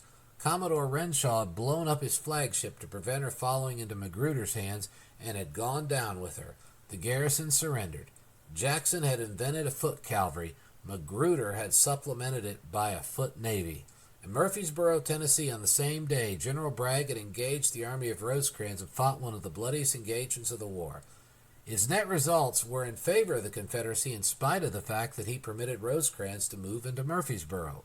The Northern Army had lost 9,000 men killed and wounded, and Bragg carried from the field 6,000 Federal prisoners, 30 pieces of artillery, 60,000 stands of small arms, ambulances, mules, horses, and an enormous amount of valuable stores. His own losses had been great, but far less than those of Rosecrans. He had lost 1,292 killed, 7,945 wounded, and 1,027 missing. At Charleston, a fleet of ironclads on the model of the Monitor had been crushed by the batteries and driven back to the sea with heavy loss. The Keokuk was left a stranded wreck in the harbor. A second attack on Vicksburg had failed under Sherman. A third attack by Grant had been repulsed. Farragut's attack on Port Hudson had failed with the loss of the Richmond. The federal government now put forth its grandest effort to crush a blow at the apparently invincible army of Davis's still lying in its trenches at the heights behind Fredericksburg. Hooker's army was raised to an effective force of 130,000 and his artillery increased to 400 guns. Lee had been compelled to detach Longstreet's corps, comprising nearly a third of his army, for service in North Carolina. The force under his command was barely 50,000. So great was the superiority of the Northern Army, Hooker divided his forces for an enveloping movement, each wing of his being still greater than the whole force under Lee. Sedgwick's corps crossed the river below Fredericksburg and began a flanking movement from the south, while Hooker threw the main body across the Rappahannock at Three Fords, 7 miles above. On April 30th, he issued an address to his men. His forces were all safely across the river without firing a shot. He had Lee's little army caught in a trap between his two grand divisions. In his proclamation, he boldly announced, "The operation of the last 3 days has determined that our enemy must ingloriously fly or come out from behind the defenses and give us battle on our own ground where certain destruction awaits him." His enemy was not slow in coming out from behind his defenses. With quick decision, Lee divided his little army by planting 10,000 men under Early on Mares Heights to stop Sedgwick's division and moved swiftly with the remainder to meet Hooker in the dense woods of the wilderness near Chancellorsville. With consummate daring and the strategy of genius, he again divided his army. He detached Jackson's corps and sent his foot cavalry on a swift, wide detour of 20-odd miles to swing around Hooker's right and strike him in the flank while he pretended to attack in force on the front. It was nearly sundown when Jackson's tired but eager men saw from the hilltop their unsuspecting foe quietly cooking their evening meal. When the battle clouds lifted at the end of 3 days of carnage, Hooker's army of 130,000 men had been cut to pieces and flung back across the Rappahannock, leaving 17,000 killed and wounded on the field. In the face of his crushing defeat, Hooker issued another address to the army. He boldly announced from his safe retreat beyond the banks of the river. The Major General commanding tenders to the Army his congratulations on its achievement of the last 7 days. If it has not been accomplished all that was expected, the reasons are well known to the Army. It is sufficient to say that they were of a character not to be foreseen or prevented by human sagacity or resources. In withdrawing from the south bank of the Rappahannock before delivering a general battle to our adversaries, the Army has given renewed evidences of its confidence in itself and its fidelity to the principles it represents. Profoundly loyal and conscious of its strength, the Army of the Potomac will give or decline battle whenever its interests or honor may command it. By the celerity and secrecy of our movements, our advances and passage of the river were undisputed, and on our withdrawal not a rebel dared to follow us. The events of last week may well cause the heart of every officer and soldier of the army to swell with pride. The heart of the North quickly swelled with such pride that the President was forced to remove General Hooker and appoint General George Meade to his command.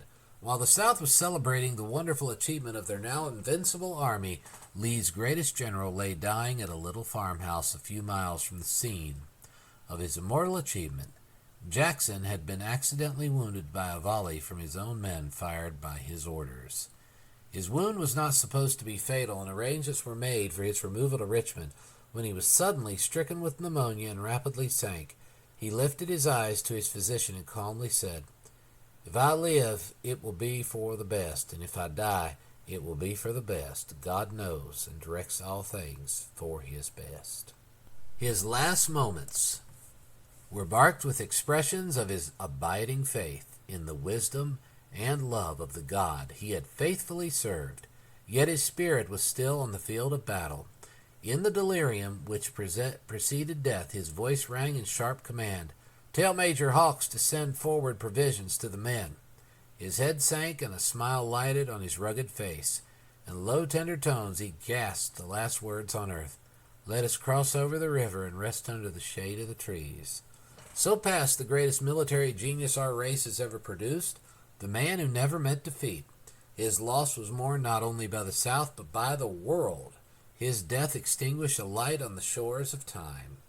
The leading London papers said of him, "That mixture of daring and judgment which is the mark of heaven-born generals distinguished him beyond any man of his age. The blows he struck at the enemy were as terrible and decisive as those of Bonaparte himself. Thousands followed him in sorrow to the grave. The South was bathed in tears." Lee realized that he had lost his right arm, and yet, undaunted, he marshaled his legions and girded his loins for an invasion of northern soil. End of Chapter 32. Chapter 33 of The Victim, A Romance of the Real Jefferson Davis by Thomas Dixon. Chapter 33, The Accusation. Captain Welford had entered the Secret Service of the Confederacy believing firmly that Sokola was a Federal spy. He would not make known his suspicion until he had secured evidence on which to demand his arrest. The evidence he found was most difficult to secure. For months he had watched the handsome foreigner with the patience of a hound. He had taken particular pains to hold Jenny's friendship in order to be thrown with Sokola on every possible occasion. His men from the Secret Service Department had followed Sokola's every movement day and night with no results. He pretended the most philosophic acceptance of the situation and bannered the lovers with expressions of his surprise that an early marriage had not been announced. Sokola received the captain's profession of friendship with no sign of suspicion. He read Dick's mind as an open book. He saw through his pretensions and the tragic purpose which underlay his good-natured banner. He knew instinctively that his movements were watched and moved with the utmost caution. For a time, he found it impossible to visit the house on Church Hill. Detectives were on the heels the moment he turned his steps to that hill. The boarding house in which he lived was watched day and night, and yet so carefully had he executed his work, the men who were hounding him were completely puzzled. They could not know, of course, that Sokola had chosen as his secretary a man in the Department of State. This man he had involved in his conspiracy so completely and hopelessly from the first interview that there was no retreat. He had risked his own life on his judgment of character the day he had made his first proposition, but his estimate had proven correct. The fellow blustered and then accepted the bribe and entered into enthusiasm into his service. Through this clerk, the wily director of the Federal Bureau of Information was compelled now to communicate with Miss Van Loo. Sokola had secured his services in the nick of time. He had been an old friend of the Van Loo family before the war. Their people were distantly related, and no suspicion could attach to his visits to her house, unless made at an unusual hour. It was nearly a year from the day he began his watch before Captain Welford succeeded in connecting the stenographer in the Department of State with the woman on Church Hill. He had been quietly studying Crazy Bet for months. From the first, he had accused this woman of being a spy. The older men in the department laughed. Miss Van Loo was the standard joke of the amateurs who entered the service. The older men all knew that she was a harmless fool whose mind had been unbalanced by her love for Negroes and her abolition ideas. With characteristic stubbornness, Dick refused to accept their decision and set about in his own way to watch her. She was in the habit now of making more and more frequent trips to Libby Prison, carrying flowers and delicacies to the northern prisoners. Dick had observed the use of an old-fashioned French platter with an extremely thick bottom. He called the attention of the guard to this platter.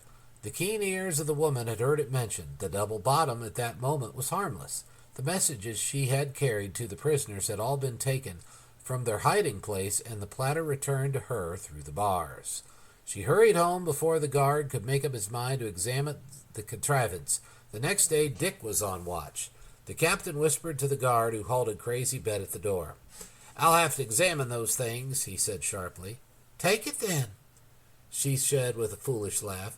She slipped the old shawl from around it and suddenly plumped the platter squarely into the guard's hands. The double bottom that day was filled with boiling water. "Hellfire!"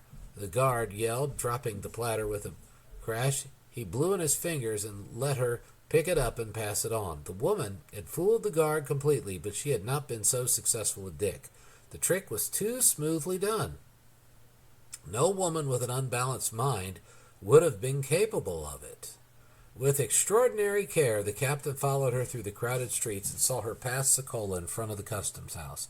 No sign of recognition was made by either, but he saw the stenographer stoop and pick up something from the edge of the sidewalk. He would have thought nothing of such an act had he not been following the woman on whom suspicions had been fixed. He leaped at once to the truth. Miss Van Loo had dropped a cipher message and Sokola had taken it. He watched her again the next day and suddenly, turning the corner of an obscure street, saw Sokola speaking to her in low, quick tones, raising his voice on appearance to an idle, conventional greeting. He passed them without apparently noticing anything unusual and hurried to his office with his suspicions now a burning certainty. He had only to wait his opportunity to trap his quarry in the possession of a dispatch that would send him to the gallows. His evidence was not yet sufficient to ask for his arrest. It was sufficient to convince Jenny Barton, whose loyalty to the South was so intense she would not walk on the same side of the street with Miss Van Loo. He rushed to the Barton house. Jenny saw before he spoke that he bore a message of tragic import. "What is it, Dick?" she asked under her breath. "Why do you look at me so?" "Jenny," he began seriously, "you are sure that you love the South?" "Don't ask me idiotic questions," she answered sternly. "What are you driving at?" "If I prove to you that the man to whom you have pledged your love is an impostor—" She lifted her head in a gesture of cold protest. "I thought we had settled that question." "But you must listen to me," he went on with calm persistence. "If I prove to you that this man is a federal spy—" Jenny broke into a laugh. "I can't get mad at you. You're such a big, clumsy goose." "I said if I prove it." There was no mistaking the fact that he was in dead earnest. The girl's face went white and her eyes took on a hard glitter. "Now, Dick Welford, that you've said it, you've got to prove it."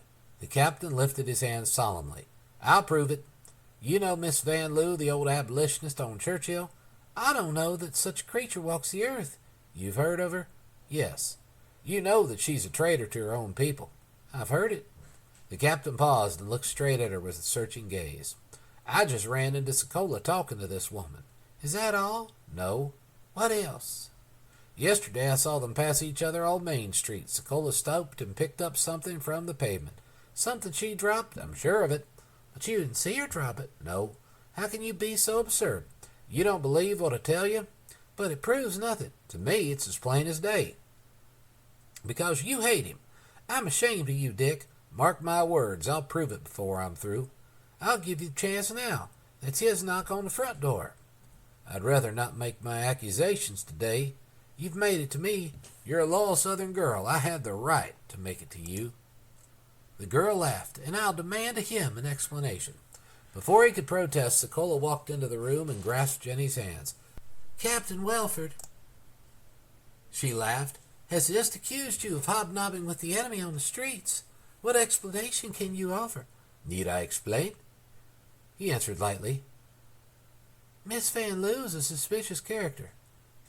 That's my excuse, I fear. She is a character. I've been curious to know if she's really sane. I stopped her on the street to ask her a question. Is it forbidden in Richmond? He spoke with easy, convincing carelessness. Jenny smiled. Captain Welford evidently thinks so. And you? I'm quite satisfied with your explanation. Dick took a step closer and faced his enemy. Well, I'm not Signor Sokola, if that's your name. Dick, Jenny interrupted angrily. The captain ignored the interruption, holding the eye of the man he hated. You spoke to that woman in low, quick tones. Your imagination is vivid, Captain. Dick squared his jaw into Sokola's face. Vivid enough to see through you. I'm going to wring your neck before we're through with this thing. Jenny thrust her trembling figure between the two men and confronted Dick. How dare you insult the man I love in my presence, Dick Welford? Because I love the South better than my life. And you do too, Jenny Barton. The girl's eyes flashed with rage. Leave this room, sir. Dick still faced Sokola. Get out of this town tonight, or I'll wring your neck, you damn spy. Leave this room, Dick Welford, Jenny repeated. The captain turned and left without even a glance over his broad shoulders. I couldn't strike him in your presence, dear. Sokola apologized. You behaved splendidly. I'm proud of your perfect poise and mastery of yourself. Our southern men splutter easily. Sokola took her hand and pressed it. You don't believe this. I'd sooner doubt my own heart. I'd sooner doubt God. I'll prove to you that I am worthy of your love, he murmured gently. He knelt that night and tried to ask God to show him the way. His heart was rising in fierce rebellion at the deception into which he had entrapped himself, and yet never had his country's need been so bitter, and the service he was rendering so priceless.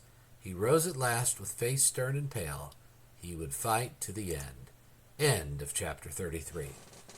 Chapter 34, The Victim, A Romance of the Real Jefferson Davis by Thomas Dixon. Chapter 34, The Turn of the Tide. The death of Stonewall Jackson was to Jefferson Davis an appalling disaster.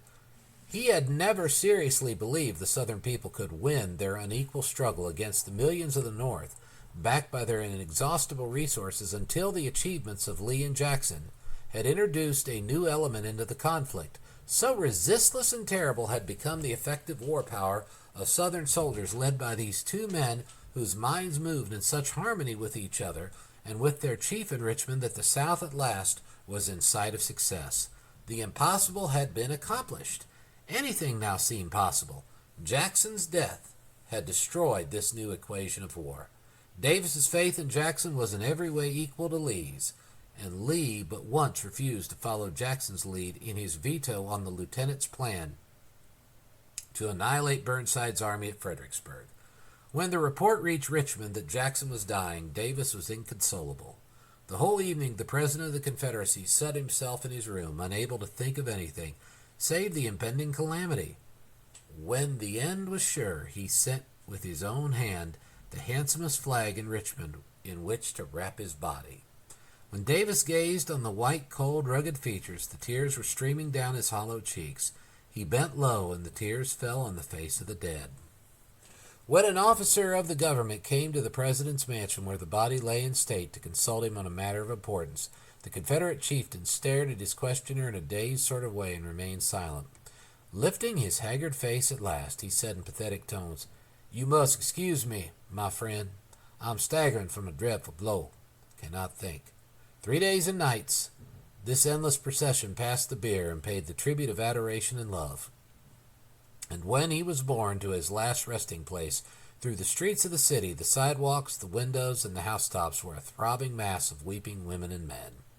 Jefferson Davis was perhaps the only man in the South in a position to realize the enormous loss which the Confederacy had sustained in the death of Lee's great lieutenant. The Southern people who gloried in Jackson's deeds had as yet no real appreciation of the services he had rendered. They could not realize their loss until events should prove that no man could be found to take his place. The brilliant victory of Chancellorsville, following so closely on Fredericksburg, had lifted the Confederacy into the heights. In the West, the army had held its own. The safety of Vicksburg was not seriously questioned. General Bragg confronted Rosecrans with an army so strong he dared not attack it, and yet not strong enough to drive Rosecrans from Tennessee. 2 campaigns were discussed with Davis. The members of the cabinet who regarded the possession of Vicksburg and the continued grip on the Mississippi River vital to the life of the Confederacy were alarmed at Grant's purpose to fight his way to this stronghold and take it. They urged that Lee's army be divided and half of it sent immediately to reinforce Bragg. With this force in the west, Rosecrans could be crushed and Grant driven from his design of opening the Mississippi. Lee, flushed with his victories, naturally objected to the weakening of his army by such a division. He proposed a more daring and effective way of relieving Vicksburg. He would raise his army to 85,000 men, clear Virginia of the enemy, and sweep into Pennsylvania, carrying the war into the north, forage on its rich fields, capture Harrisburg, and then march on Washington.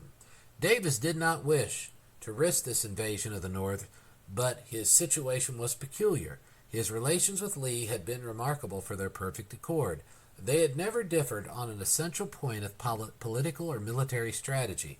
Davis's pride in Lee's genius was unbounded, his confidence in his judgment perfect. Lee was absolutely sure that his army, raised to 85,000 effective men, could go anywhere on the continent and do anything within human power. He had crushed McClellan's army of 200,000 with 75,000 men and driven him from his entrenchments at Richmond down the peninsula. With 60,000 he had crushed Pope and hurled his army into the entrenchments at Washington, a bleeding, disorganized mob. With 62,000 he had cut to pieces Burnside's 113,000. With 50,000 he had rolled up Hooker's host of 130,000 in a scroll of flame and death and flung them across the Rappahannock. His fame filled the world. His soldiers worshipped him. At his command they would charge the gates of hell with their bare hands. His soldiers were seasoned veterans in whose prowess he had implicit faith. His faith was not a guess. It was founded on achievements so brilliant there was scarcely a room for doubt. Lee succeeded in convincing Davis that he could invade the North, live on its rich fields, and win a battle which would open the way not only to save Vicksburg from capture, but secure peace and independence of the South. A single great victory on northern soil with his army threatening Washington would make peace a certainty. Davis was quick to see the logic of Lee's plans. It was reasonable. It was a fair risk, and yet the dangers were so enormous he consented with reluctance. Reagan, the Western member of the cabinet, urged with all the eloquence of his loyal soul the importance of holding intact the communications with the territory beyond the Mississippi. He begged and pleaded for the plan to reinforce Bragg and play the safe game with Vicksburg. Davis listened to his advice with the utmost respect and weighed each point with solemn sense of his responsibility. The one sharp point he made last he tried to drive home, in a sharp personal appeal. "You cannot afford, Mr. President," he urged with vehemence, "to further expose your own people of the Mississippi to the ravages of such men as now control the invading army. They have laid your own home waste. The people of Vicksburg are your neighbors. They know you personally. The people of this territory have sent their sons and brothers into Virginia by the thousands. There are no soldiers left to defend them." The president lifted his thin hand in protest. "I can't let personal arguments sway me, Reagan. Our own people must endure what is best for the cause. All I wish to know is what is best. Your plan or General Lee's." Lee persuaded him against his personal judgment to consent to the daring scheme of northern invasion. So intent was Reagan on the plan of direct relief to Vicksburg that after Lee had begun his preparations for the advance, Davis called a cabinet meeting and reconsidered the whole question. Reagan pleaded with tears at last for what he knew his chief felt to be best. Davis weighed for the second time each point with care, and again decided that Lee's plan promised the greater end, peace. The moment his final decision was made, Davis at once commissioned Vice President Alexander H. Stephens, who knew Lincoln personally, to go to Washington to make the proposition for an armistice and begin the negotiations for a permanent peace on the day Lee should make good his promise.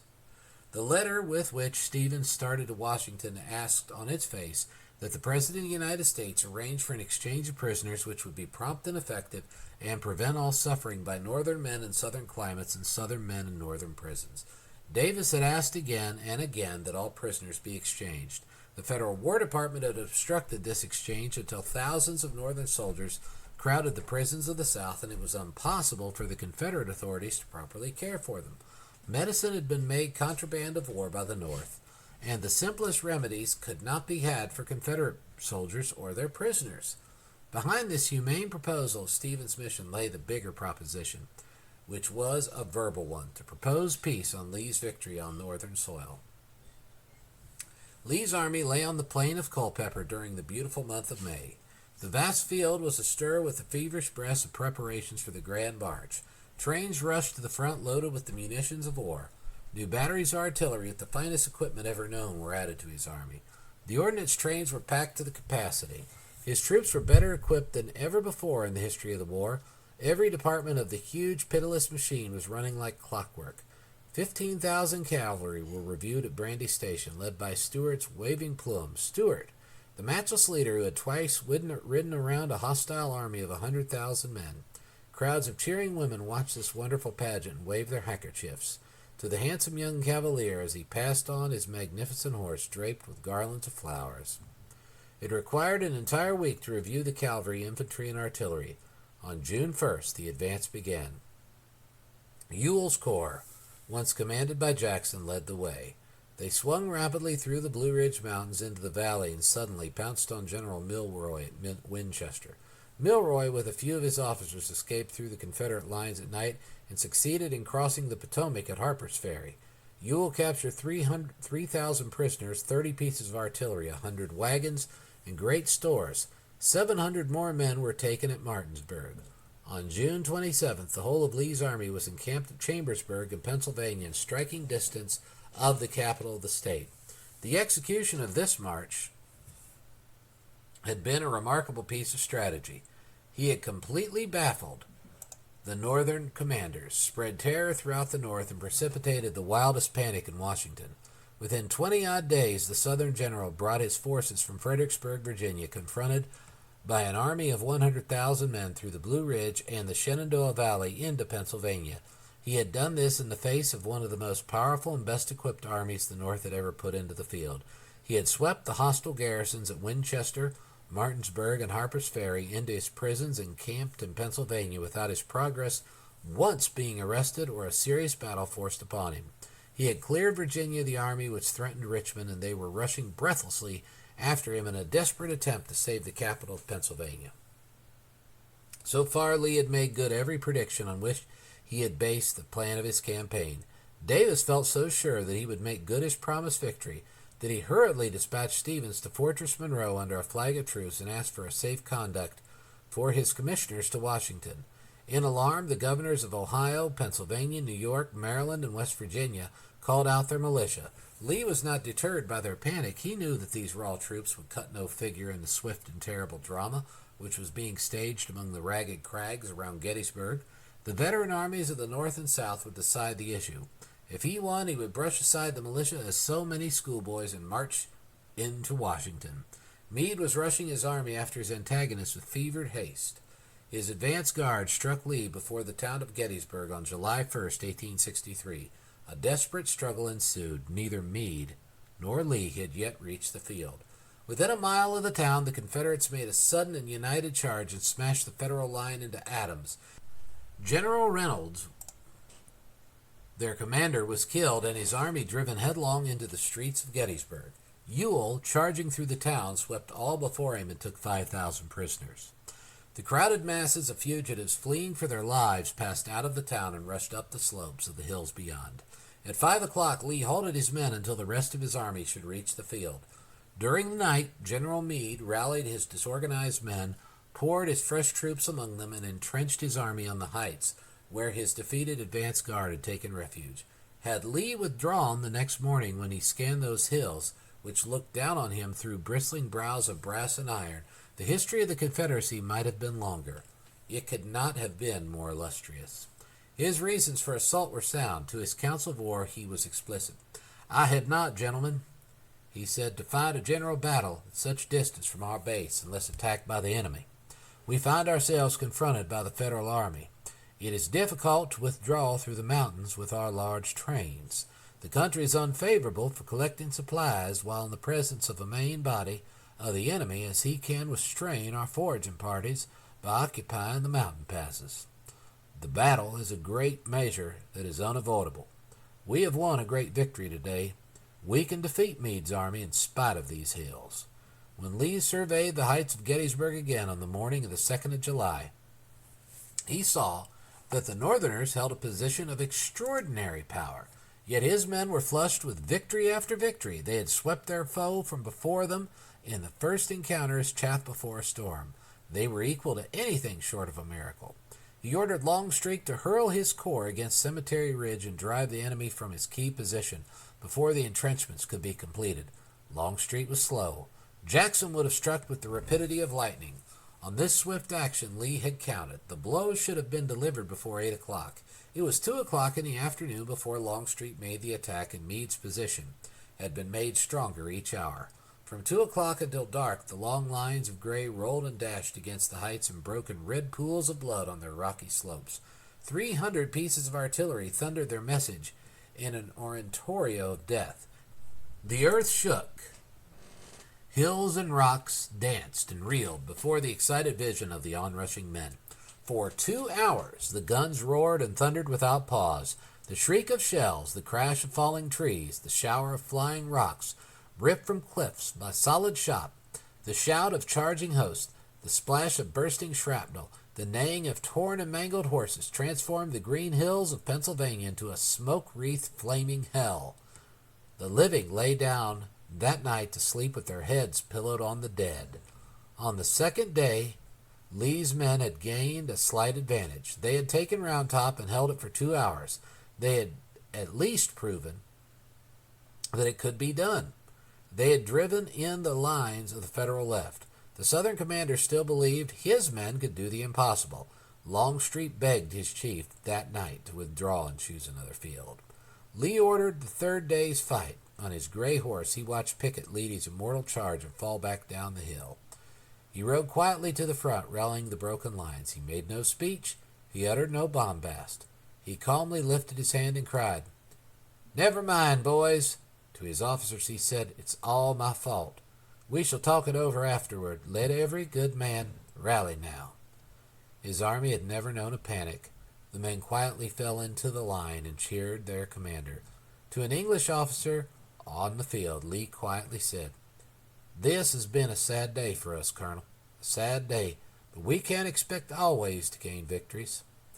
Lee had lost 20,000 men and 14 generals. Meade had lost 23,000 men and 17 generals. Lee withdrew his army across the swollen Potomac, carrying away his guns and all the prisoners he had taken. General Meade had saved the North, but Lee's army was still intact on its invincible lines in Virginia, 65,000 strong. The news from Gettysburg crushed the soul of Davis. He had hoped with this battle to end the war and to stop the frightful slaughter of our noblest men, North and South.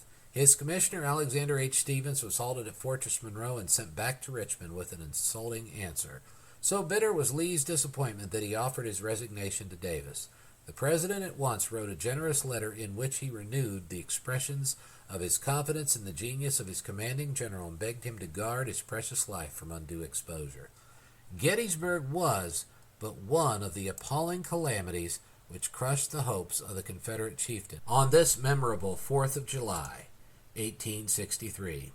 On the recovery of Joseph E. Johnston from his wound at Seven Pines, he was assigned to the old command of Albert Sidney Johnston in the West. His department included the states of Tennessee, Mississippi, Alabama, Georgia, and North Carolina. He entered on the duties of his new and important field, complaining, peevish, and sulking. On the day before his departure, Mrs. Davis visited his wife and expressed to her the earnest wish of her heart for her husband's success. "I sincerely hope, General," she said cordially, "that your campaign will be brilliant and successful." The general pursed the hard lines of his mouth. "I might succeed if I had Lee's chances with the Army of Northern Virginia." From the moment Johnston reached his field, he began to quarrel with his generals and complain to the government at Richmond. He made no serious effort to unite his forces for the defense of Vicksburg, and continuously wrote and telegraphed to the War Department that his authority was inadequate to really command so extended a territory. He made no effort to throw the 24,000 men he commanded into a juncture with Pemberton, who was struggling valiantly against Grant's 50,000 closing in on the doomed city. On May 18th, Johnston sent a courier to Pemberton and advised him to evacuate Vicksburg without a fight. Pemberton held a council of war and refused to give up the Mississippi River without a struggle. Johnston sat down in his tent and left him to his fate. Grant closed in on Vicksburg, and the struggle began. Pemberton could not believe that Johnston would not march to his relief. Women and children stood by their homes in the roar of the guns and the bursting shells. Caves were dug in the hills, and they took refuge underground. A shell burst before a group of children hurrying from their homes to the hills. The dirt thrown up from the explosion knocked 3 little fellows down, but luckily no bones were broken. They jumped up, brushed off their clothes, wiped the dirt from their eyes, and hurried on without a whimper. When the dark days of starvation came, the women nursed the sick and wounded, lived on mule and horse meat and parched corn. Johnston continued to send telegrams to the War Department saying he needed more troops and didn't know where to get them. Yet, he was in absolute command of all of the troops in his department and could order them to march at a moment's notice in any direction he wished. He hesitated and continued to send telegrams and write letters for more explicit instructions. He got them finally, in a peremptory order from the War Department. On June 15th, he telegraphed his government, "I consider saving Vicksburg hopeless." Davis ordered his Secretary of War to reply immediately in unmistakable language, "Your telegram grieves and alarms us. Vicksburg must not be lost without a struggle. The interest and honor of the Confederacy forbid it. I rely on you to avert this loss. If better resource does not offer you, you must hazard attack. It may be made in concert with the garrison, if practicable, but otherwise without, by day or night, as you think best." The Secretary of War, brooding in anxiety over the possibility of Johnston's timidity in the crisis, again telegraphed him 6 days later. "Only my convictions of almost imperative necessity for action induce the official dispatch I have sent you.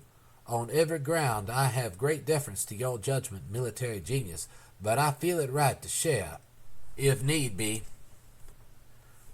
to take the responsibility, and leave you free to follow the most desperate course the occasion may demand. Rely upon it. The eyes and hopes of the whole Confederacy are upon you, with full confidence that you will act, and with the sentiment that it were better to fail nobly dared than through prudence even to be inactive. I rely on you for all possible, save Vicksburg." On June 27th, Grant telegraphed Washington, "Joe Johnston has postponed his attack until he can receive 10,000 reinforcements from Bragg's army. They are expected early next week. I feel strongly enough against this increase and do not despair of having Vicksburg before they arrive." Pemberton's army held Vicksburg practically without food for 47 days. His brave men were exposed to blistering suns and drenching rains and confined to their trenches through every hour of the night. They had reached the limit of human endurance and were now physically too weak to attempt a sortie. Johnston still sat in his tent, writing letters and telegrams to Richmond. Pemberton surrendered his garrison to General Grant on the 4th of July, and the Mississippi was open to the Federal fleet from its mouth to the source. Grant telegraphed to Washington, "The enemy surrendered this morning. General Sherman will face immediately on Johnston and drive him from the state." But the great letter writer did not wait for Sherman to face him. He immediately abandoned the capital of Mississippi and retreated into the interior. In the fall of Vicksburg, the Confederacy had suffered a most appalling calamity. Not only had the Mississippi River been opened to the Federal gunboats, but Grant had captured 24,000 prisoners of war, including 3 major generals and 9 brigadiers, 90 pieces of artillery, and 40,000 small arms. The Johnston clique at Richmond made this disaster the occasion of fierce assaults on Jefferson Davis and fresh complaints of the treatment of their favorite general. The dogged persistence with which this group of soreheads proclaimed the infallibility of the genius of the weakest and most ineffective general of the Confederacy was phenomenal. The more miserable Johnston's failures, the louder these men shouted his praises. The yellow journals of the South continued to praise this sulking old man until half the people in the Confederacy were hoodwinked into believing in his greatness. The results of this Johnston delusion were destined to bear fatal fruit in the hour of the South's supreme trial. End of Chapter 34.